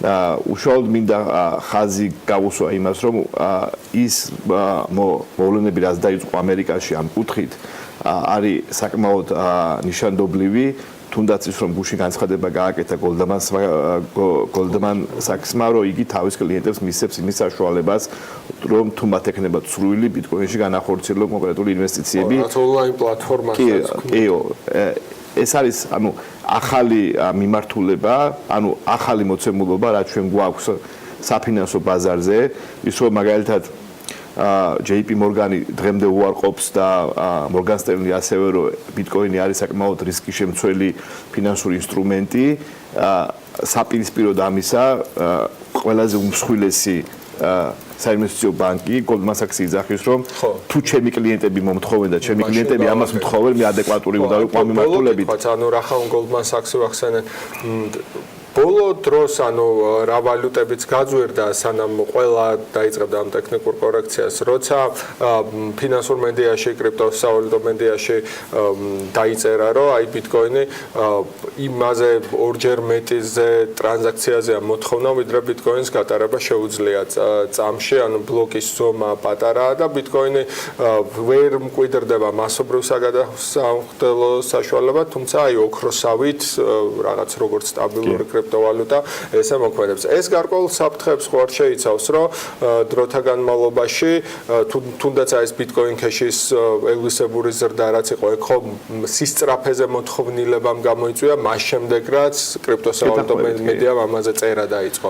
და ეს დროებით მომენტად მიგაჩნიათ, თუ ხანგრძლივად, რომელიც 2018-ში გაგრძელდა. შოთა, მე ასე მგონია, რომ ის, რასაც ბაზარი ითხოვს ხოლმე, ოპერაციების სისწრაფის გაზრდის და მოცულობის გაზრდის კუთხით ბიტკოინთან მიმართებაში ეს არის საკმაოდ არსებითი. თუნდაც ის რომ გქონდა სეგვით 1 და სეგვით 1 შედგა და 2 იგება, ახლა 4 კაციანი გუნდია გაკეთებს. ხო და სეგვით 2 ასე რომ ვთქვათ, დროებით შეჩერდა და სეგვით 2 უნდა ყოფილიყო დაახლოებით 1 თვის წინ და ბაზარმა ამაზე რა თქმა უნდა რეაგირება მოახდინა მიუხედავად იმისა, რომ სეგვით 2 არ შედგა. ანუ თვითონ ეს პლატფორმა და ეს მოცემულობა პროტოკოლის სეგვიტი ნიშნავს გაფართოებას და მოცულობების გაზრდას. ეს ძალიან მნიშვნელოვანია. აი, გეგმავს ვიღაც ინდუელი ტიპია, სამ იმასთან ცოტა არასანდოთ მომეჩვენა. ნუ საკმაოდ 4 კაციანი საკმაოდ ბევრი ინფორმაციები გამოდის ამ კუთხით და ჩვენ მაქსიმალურად უნდა ვესადოთ, რომ აყურებელს ასე ვთქვათ, ყველაზე სანდო ინფორმაციები მივაწოდოთ.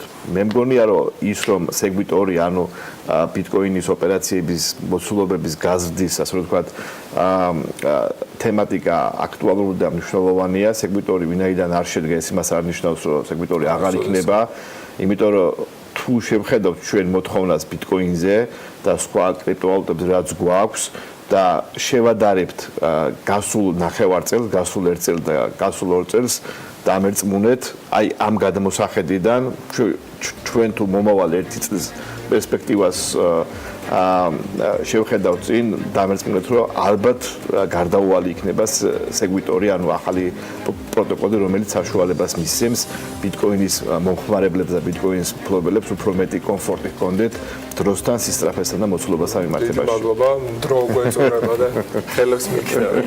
ოპერატორებიც კი ხელს აღარ გვინდა. მაინც გადააჭერბებთ ჩემს მიერ გაცემულ ლიმიტს, მაგრამ რა გავაკეთოთ? დარწმუნებულობ წინ კიდე ბევრი საინტერესო გვექნება და ვერასდროს 2018-ში ტრილიონიან კაპიტალიზაციასაც მივახცევთ. ხო, არც ეგ არ არის გამორჩეული ტემპებში თუ გადავხედოთ. 2017-ის ბოლოს შეიძლება მივახციოთ. აჰა. დაგველოდეთ, წინ საინტერესო რუბრიკა და სტუმრიანობა გველოდება და კიდევ გვაქვს იმის დრო, რომ რემის პროგნოზი ამ შემთხვევაში გადავამოწმოთ და ვნახოთ იქნება თუ არა კაპიტალის ასეთი ზრდა. რეკლამის შემდეგ დაგიბრუნდებით რამდენიმე წუთში.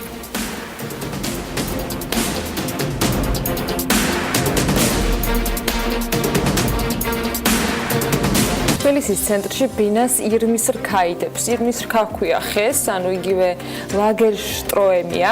თბილისი გარდენსის ნიუ-იორკული ცათამბჯენის ბაღის პარკში უნდა გაახარონ. 21000 მეტრ კვადრატიანი პარკით გარშემორტყმული ცათამბჯენის მომავალი მაცხოვრებლებისათვის ლაგერშტრომენია იტალიიდან ჩამოასახლეს. გამწვანების მორიგი ეტაპის დაწყება ჩვენს გადამღებ ჯგუფს ვერაფრით გამორჩებოდა და სანამ საგანგებოდ შერჩეული დიზაინერების ნამუშევრების საბოლოო შედეგს ვნახავთ, ერთად გადავამოწმოთ რა ხდება ამ დროისათვის გამწვანების მიმდინარე სამუშაოებზე.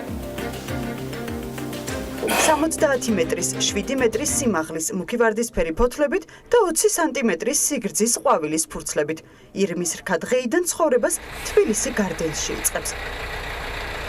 ადაპტაციის პერიოდს ბოტანიკოსებთან და მათ დიზაინერებთან ერთად გაივლის. პირველი დღეების ათვლა საქმიანი დილის კამერასთან ერთად იწყება. 21000 კვადრატულ მეტრ ფართობზე 5000 ჯიშს შორის ლაგერშტრომენიას ადგილით საგანგებოდ შეირჩა. ზაფხულიდან გაზაფხულამდე ყვავილობას შემდეგი სეზონიდან დაიწყებს.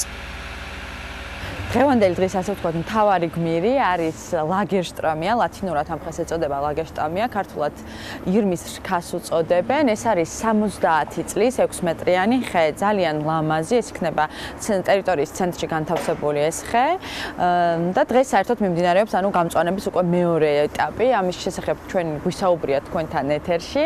მეორე ეტაპის ფარგლებში საერთოდ ჯამში დაირგვება 50 ხე და მინდა აღვნიშნო, რომ ეს 50-ვე ხე არის უკვე გაზრდილი, როგორც იყო ეს თქვათ პირველი გამწვანების პირველ ეტაპზე და ამ ეტაპზე 4000-მდე ბუჩქი.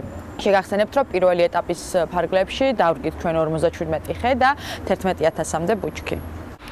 ცივი ზამთრის და დეკემბრისთვის მიუხედავად თბილისი გარდენსი ტერიტორიის გამწვანებას ვერ წყდება და ამჯერადაც სამუშაოებს იტალიიდან ხემცენარეების დევნილობით ატარებს. პირველი ეტაპი 2 თვის წინ წარმატებით 12000-მდე სახეობის გამწვანებით დასრულდა. საქმიან დილას და ამერიკული ცათამბჯენის მომავალ მობინადრეებს იზღადა ქუჩენია მათ ყვავილობას დაველოდოთ. სანამ ირმის რქა ყოლდება, კიდევ ბევრი საინტერესო სიახლე იქნება დარწმუნებული ვარ თბილისის ცენტრში. თუმცა რას უნდა ველოდოთ, ამას ლიკა ქართელასთან ერთად გავიგებთ. დღეს Property Georgia-ის დამფუძნებელი და მმართველი თია ლომინაძე თბილისი გარდენსის მარკეტინგის დირექტორს მასპინძლობს. მოგესალმებით ლიკა, მივესალმებით თიას და გისმენთ. დილა მშვიდობისა და მივესალმებით ჩვენს ერთგულ მაყურებელს. ძალიან სიმბოლურია, რომ წინა სახელმწიფო პერიოდს სწორედ აი ესეთი მწვანე და სასიამოვნო თემებით ხვდებით. თანაც ალბათ სიმბოლურია ისიც, რომ ირმის სახელწოდება ფიგურირებს ამ ყველაფერში. უფრო დეტალურად იმის შესახებ, თუ რა ხდება თბილისი გარდენში, მოგუყვება თეიკო, რომელიც არის თბილისი გარდენსის მარკეტინგის დირექტორი. ჩვენ ერთად შევაჯამებთ მიმდინარე წელს და ვისაუბრებთ იმის შესახებ, თუ რას უნდა ველოდოთ მომდევნო წელს თბილისი გარდენსისგან, რომელმაც $1 მილიონი ოდენობის ინვესტიცია ჩადო პროექტის და ასე ვიტყოდი თბილისის გამწვანებაში. თეიკო, დიდი მადლობა, რომ ხარ ჩვენი სტუმარი. დილა მშვიდობისა, მივესალმებით თქვენ მაყურებელს.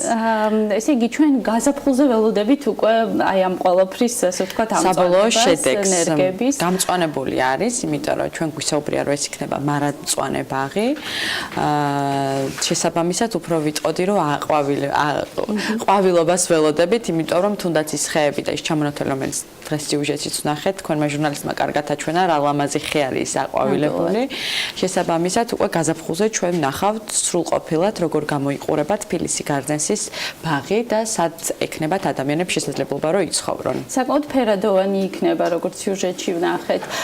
თეიკო, რომ შევაჯამოთ 2017 წელი, წლის ბოლოა და ძალიან ალბათ მნიშვნელოვანია რომ მაყურებელს ასე ვთქვათ კიდევ ერთხელ ვესაუბროთ იმის შესახებ, თუ რა უპირატესობები აქვს თქვენს კომპლექსს, რატომ უნდა შეარჩიოს თქვენი კომპლექსი. ჩვენი რუბრიკა ერთგვარად გზამკვლევის ფუნქციას ასრულებს და ჩვენ ვაფიქრებთ მაყურებელს იმაზე, რომ მათ სწორი არჩევანი გააკეთონ და მათი პრეფერენციების, მათი მოლოდინების შესაბამის ინვესტიცია გააკეთონ სწორ უძრავ ქონებაში. აი ამ აქედან გამომდინარე ძალიან მნიშვნელოვანია თქვენ რას გვეტყვით პროექტის შესახებ წლის ბოლოს გადასახედიდან. დავიწყებ იმითი, რომ 2017 წელი თბილისი გარდენსისთვის იყო ძალიან კრიტიკული წელიწადი, იმიტომ რომ რეალურად ჩვენ პირველი განაცხადი როგორც დეველოპერება რეზიდენშიალის მიმართულებით გავაკეთეთ, კი ჩვენს უკან დგას ჯგუფი დეველოპერული საინვესტიციო ჯგუფი, რომელსაც საქართველოში აქვს, თქვათ East Point-ი, რომელიც თქვენმა მაყურებელმაც უკვე კარგად იცის, მაგრამ რეზიდენშიალის მიმართულებით ეს იყო პირველი პროექტი. რა თქმა უნდა, ეს იყო დიდი, ასე ვთქვათ, ნერვიულობა, ემოციები, როგორ მიიღებდა ბაზარი ამ პროექტს, როგორ შეგვაფასებდნენ ადამიანები, არ აქვს მნიშვნელობა ამას ჩვენი მაცხოვრებლები თუ ზოგადად ასე ვთქვათ, ქალაქის მაცხოვრებლები.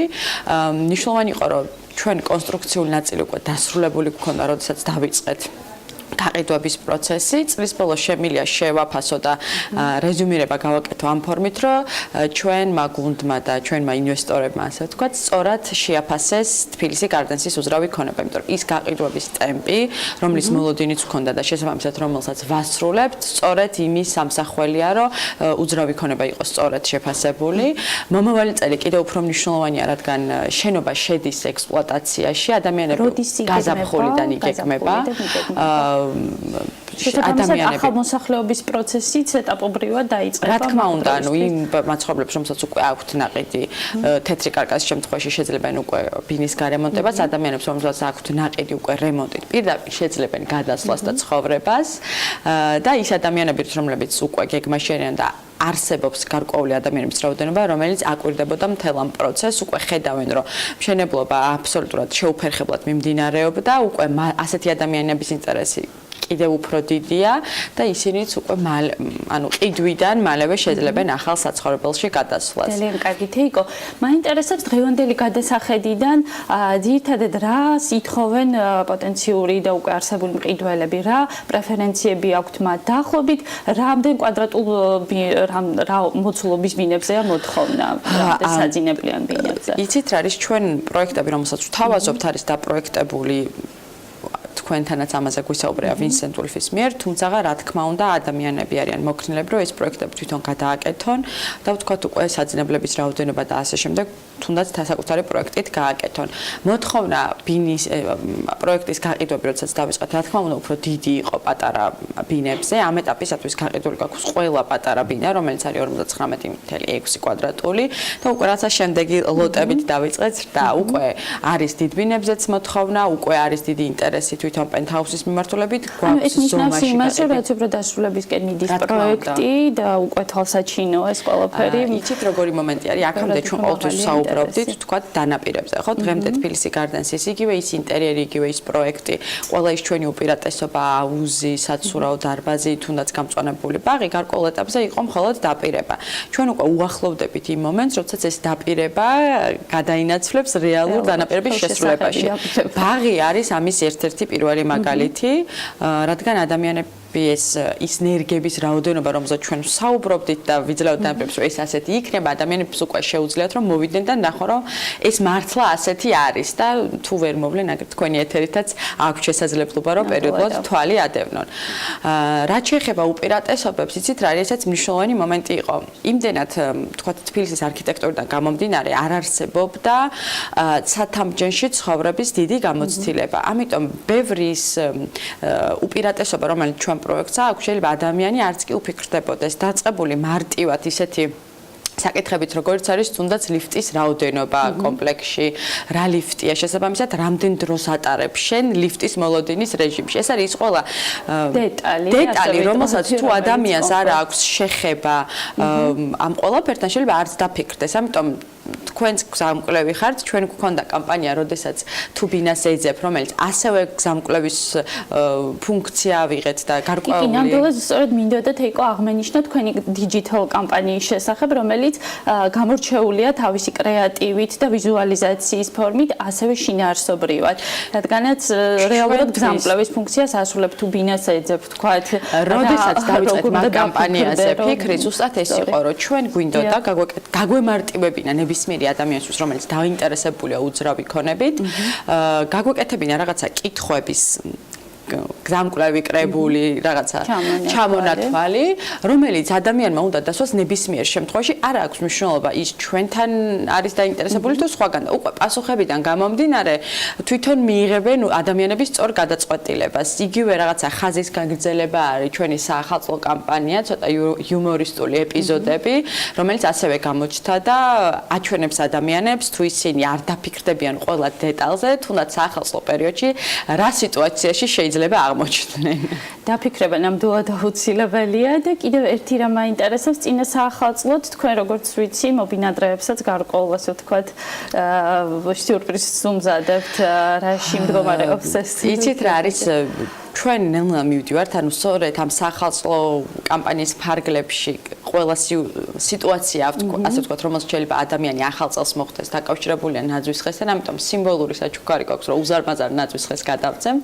ასევე იმ ბინადრეების სახელზე, ვინც უკვე იყიდა თბილისი გარდენში, ჩავერთეთ ტრიპექსის პროექტში და ყველა მობინადრეს სახელით დავკითხე ბორჯომის ხეობაში, სადაც ყველაზე მეტად დაზიანდა და ვფიქრობთ, რომ ყველაზე მთავარი და დიდი საჩუქარი არის ის, რომ ის დანაპირები, რომელიც ჩვენ დავუდეთ, როგორც ქალაქს, ასევე ჩვენს არსებულ თუ მომავალ მობინადრეებს, ამ ყველაფერს ვასრულებთ და აი მომავალი წელი კიდევ უფრო კრიტიკული იქნება ამ კუთხით ჩვენთვის და იმედი გვაქვს, რომ მომავალ წელსაც თქვენი პარტნიორობით კიდევ უფრო კარგად ვაჩვენებთ ადამიანებს ამ ყველაფერს.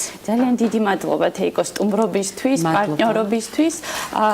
მაყურებელს მოუწოდებ, რომ კარგად დაფიქრდნენ, სანამ საინვესტიციო გადაწყვეტილებას მიიღებენ ბინის ან ნებისმიერი ტიპის უძრავი ქონების შესახებ, ხოლო დეველოპერებს კი მოუწოდებთ, რომ თავისი დანაპირები შეასრულონ მაქსიმალურად. წარმატებულ ინვესტიციას გისურვებთ უძრავ ქონებაში. დიდი მადლობა მთელს გუნდს. მადლობა ალიკა საინტერესო რუბრიკისათვის.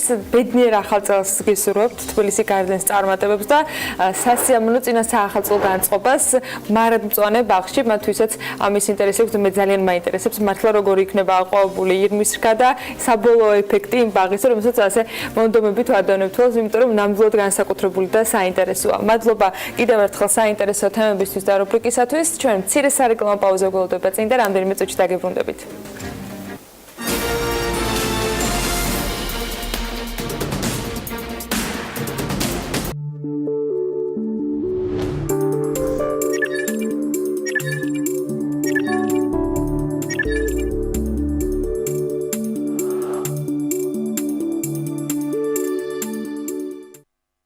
აგიბრუნდით ეთერში გორის საკონსერვო ქარხანა კულა დღეს საქართველოში უკვე ყველასთვის ცნობილი ბრენდია. შიდა ქართლის რეგიონში ქალაქ გორში მდებარე ქარხნის მიერ წარმოებული პროდუქციის სია გრძელი და მრავალფეროვანია, თუმცა დასაწყისში ყველაფერი ქვეყანაში დიდი რაოდენობით დარჩენილი გაუკიდავი ხილით დაიწყო.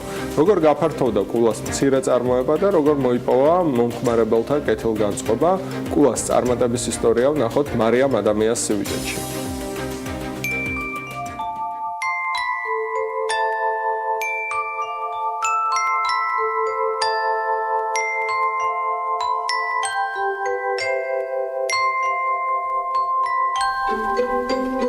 თავდაპირველად ყველაფერი 2008 წელს დაიწყო, როცა რუსეთის საზღვარი დაიკეტა და ქვეყნიდან ვეღარ გავიდა ქართული ხილი და ბოსტნეული.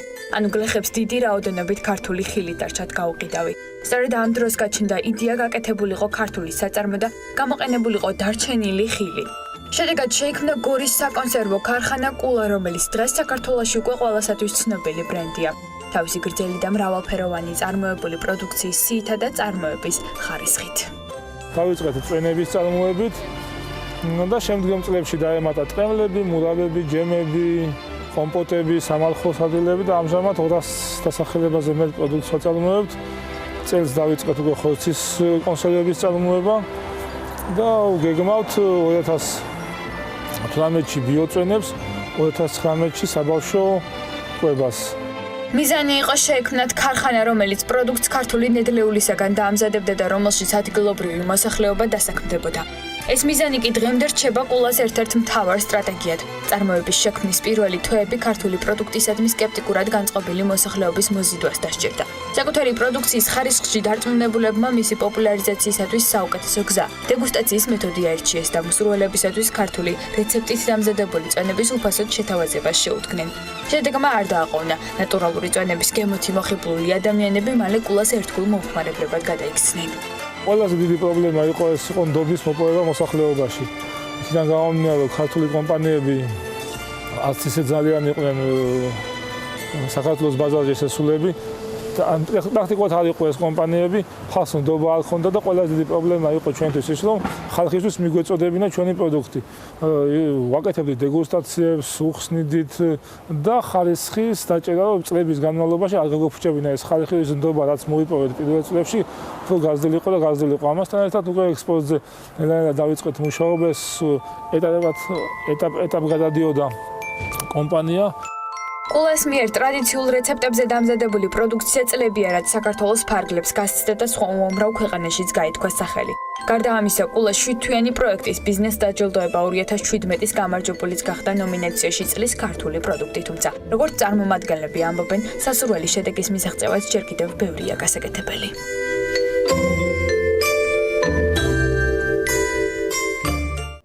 სტუდიაში მასპინძლობთ ივანა გოგლიძეს, კულას დამფუძნებელს, მოგესალმებით.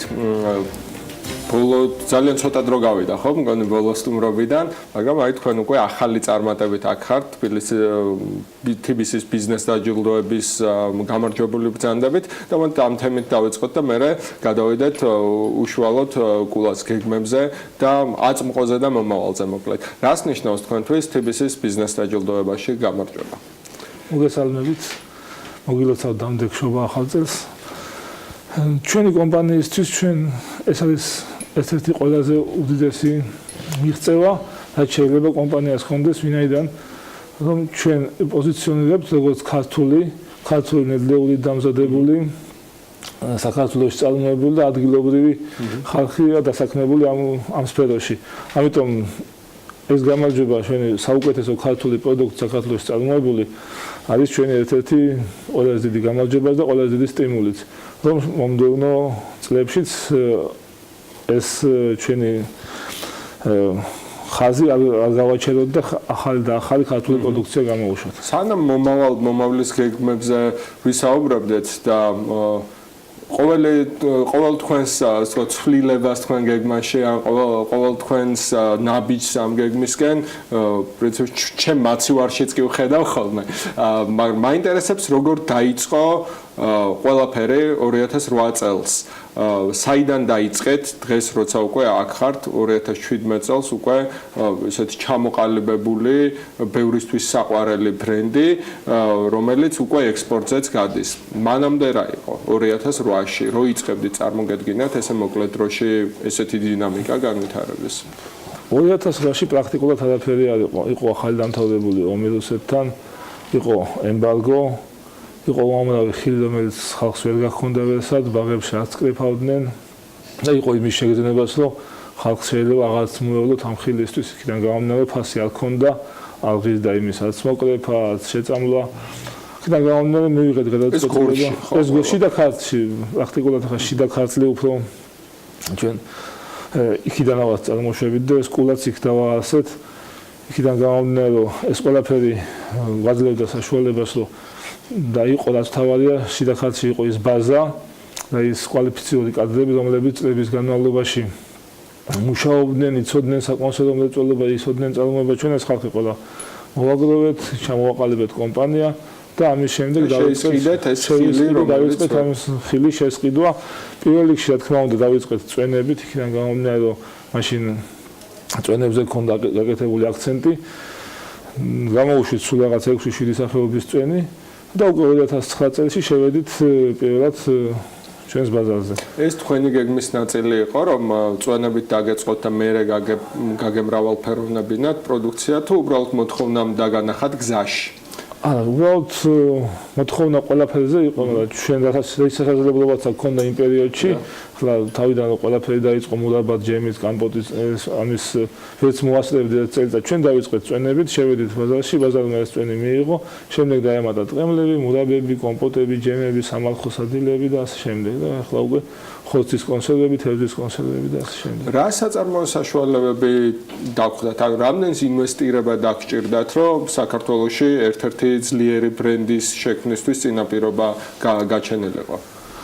რა ვიცი, მაშინ პრაქტიკულად არაფერი არ იყო, დავიწყეთ ცალ-ელა კედლებიდან და ნელა-ნელა ქარხანაში დანადგარები მსგავსი. ნაწილობრივ, ნუ ახლა წარმოგიდგენიათ ჯერ შევადნოდეს პერიოდში რა მოხდებოდა იმ ქარხანაში, მე უკვე ერთი თვე იმ ტერიტორიაზე, სადაც ჩვენ ქარხანა დავაასეთ, რუსები იდგნენ და რას დატოვებდნენ საქართველოში ერთი თვის განმავლობაში მშიერი ჯარისკაცები რო იქნებოდნენ ყველაფერი თითქმის გატანილი იყო და ყველაფერი.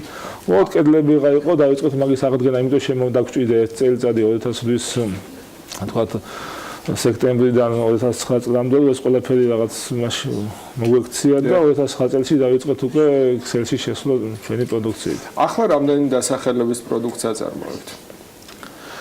ეხლა 200 დასახელებაზე მეც ვწარმოებთ. ესენი არის წვენები, კომპოტები, ტყემლები, მურაბები, ჯემები, სამალხო სადილები, მწნილები, ეს არის ხორცის კონსერვები, თევზის კონსერვები. ასევე სხვადასხვა დასახელების უშაქრო პროდუქტი, რომელსაც ცალკე ხაზი აქვს ჩვენს წარმოებაში. და ყველაფერი ნატურალური. ყველაფერი კეთდება ადგილობრივი ნედლეულით, ყველაფერი ეს ნატურალური. ჩვენი პოზიცია რომ არ შევიდეთ ამ ჩვენ პროდუქტში არც კონსერვანტით, არც კონცენტრატით, არც არანაირი ქიმიური დანამატებით.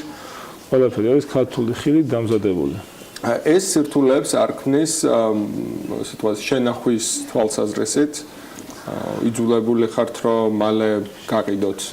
იმიტომ რომ ანუ კონცენტრატების გარეშე შესაძლებელია რომ დიდი ხანი შეინახოთ პროდუქცია. კი, ჩვენ შენახვის პრინციპი ჩვენ აღებული გვაქვს ის სახელმწიფო სტანდარტები, რაც არის კონსერვანტების გარეშე, ეს არის სტერილიზაციის მეთოდი. ხილი იწუდება ცივი გამოწვევით და უკეთდება მას სტერილიზაცია, რომელიც უკვე 2 წელიწადი გვაქვს გარანტია, რომ ეს პროდუქცია გადის საზღვარგარეთაც გადის 2 წლის განმავლობაში, დღეიდან გამოშვებული პროდუქცია დაუშვათ და 2 წლის განმავლობაში ამ პროდუქციას აქვს ვალგისიანობის ვადა და ჩვენ 25 ქვეყანაზე მეტში გავდივართ და იქ ყველგან პოზიციონირებას ვაკეთებთ როგორც კონსერვანტო პროდუქცია. 25 ქვეყანა უკვე რა არის სამომავლო გეგმები ამ მიმართულებით ექსპორტი კიდევ რომელ ქვეყნებში იგეგმება შესვლა და რომელი ქვეყნებით დაიწყო ვინ იყო პირველი ვინც გამოავლინა ინტერესი ქართული პროდუქციისადმი ქართული სურსათსანოვაგისადმი პირველი ქვეყანა იყო რა თქმა უნდა ჩვენი პარტნიორი კომპანიას და ქვეყანაც ეს არის უკრაინით დავიწყეთ მაშინ იმ პერიოდში მე და აქცენტი გავაკეთეთ ევროპაზე.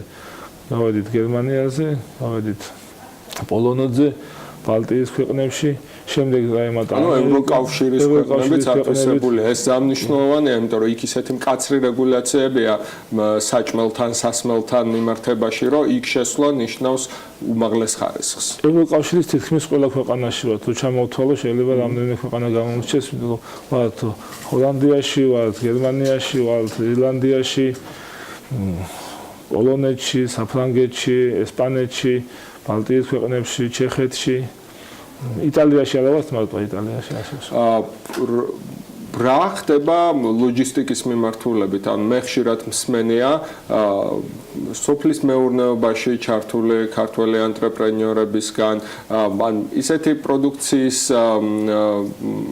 პროდუქციის შემქმნელებისგან, რომელთაც დიდი რაოდენობებით ექსპორტი ჭირდება, ან დიდ მოცულობას იკავებს ბაგაჟში, რომ აი საქართველოსდან ძალიან ძვირი ჯდება პროდუქციის ექსპორტი სხვადასხვა მიმართულებით და მე იქ ბაზარზე რო ხდება ძალიან კონკურენტულ გარემოში ხდება, იმიტომ რომ ფასები როგორც წესი დაბალი ხდება იქ უფრო ვიდრე თვითღირებულება აქვს წარმოების და გადატანის. როგორ დაალაგეთ ეს?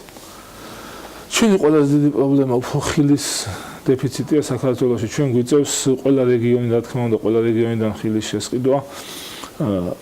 იწყება კახეთიდან, ქვემო ქართლი, შიდა ქართლი, იმერეთი და მომთავრებთ აჭარით და სამეგრელოთი ხილის მიღებას. უფრო დიდი პრობლემას ვაჩნია, რომ ეს კლიმატური პირობები, მაგალითად წელს დიდი ყინვები იყო ზაფხულის პერიოდში და ხილი პრაქტიკულად შიდა ქართლში გაიყინა, ამიტომ რაღაცა ეტაპზე ნაკლები ხილი მივიღეთ. ანუ ფასის თვალსაზრისით ახერხებთ რომ კონკურენცია გაუწიოთ. ფასის თვალსაზრისით ჩვენ ვახერხებთ კონკურენცია გაუწიოთ, იქიდან გამომდინარე რომ რაღაცა ეტაპზე ყოველთვის არის ჭარბი მოსავალი, შეიძლება მთელ პერიოდში არა, იგივე ავიღოთ ალუბალი. ალუბალი როცა შემოდის არის მაღალი ფასი, მე რაღაც პერიოდში მასიურად შემოდის და იმ პერიოდში ხდება ამის ფასის დაწევა და მე ისე მაღალი. აი იმ პერიოდში ვიწევს ჩვენ მაქსიმალური მუშაობა 24 საათიანი, როგორც შესყიდვებზე, ასევე გადამუშავებაზე, ეს ყველაფერი გადავამუშავოთ, დავაბინაოთ და მე უკვე სეზონის პერიოდში ეს ყველაფერი გავყიდოთ.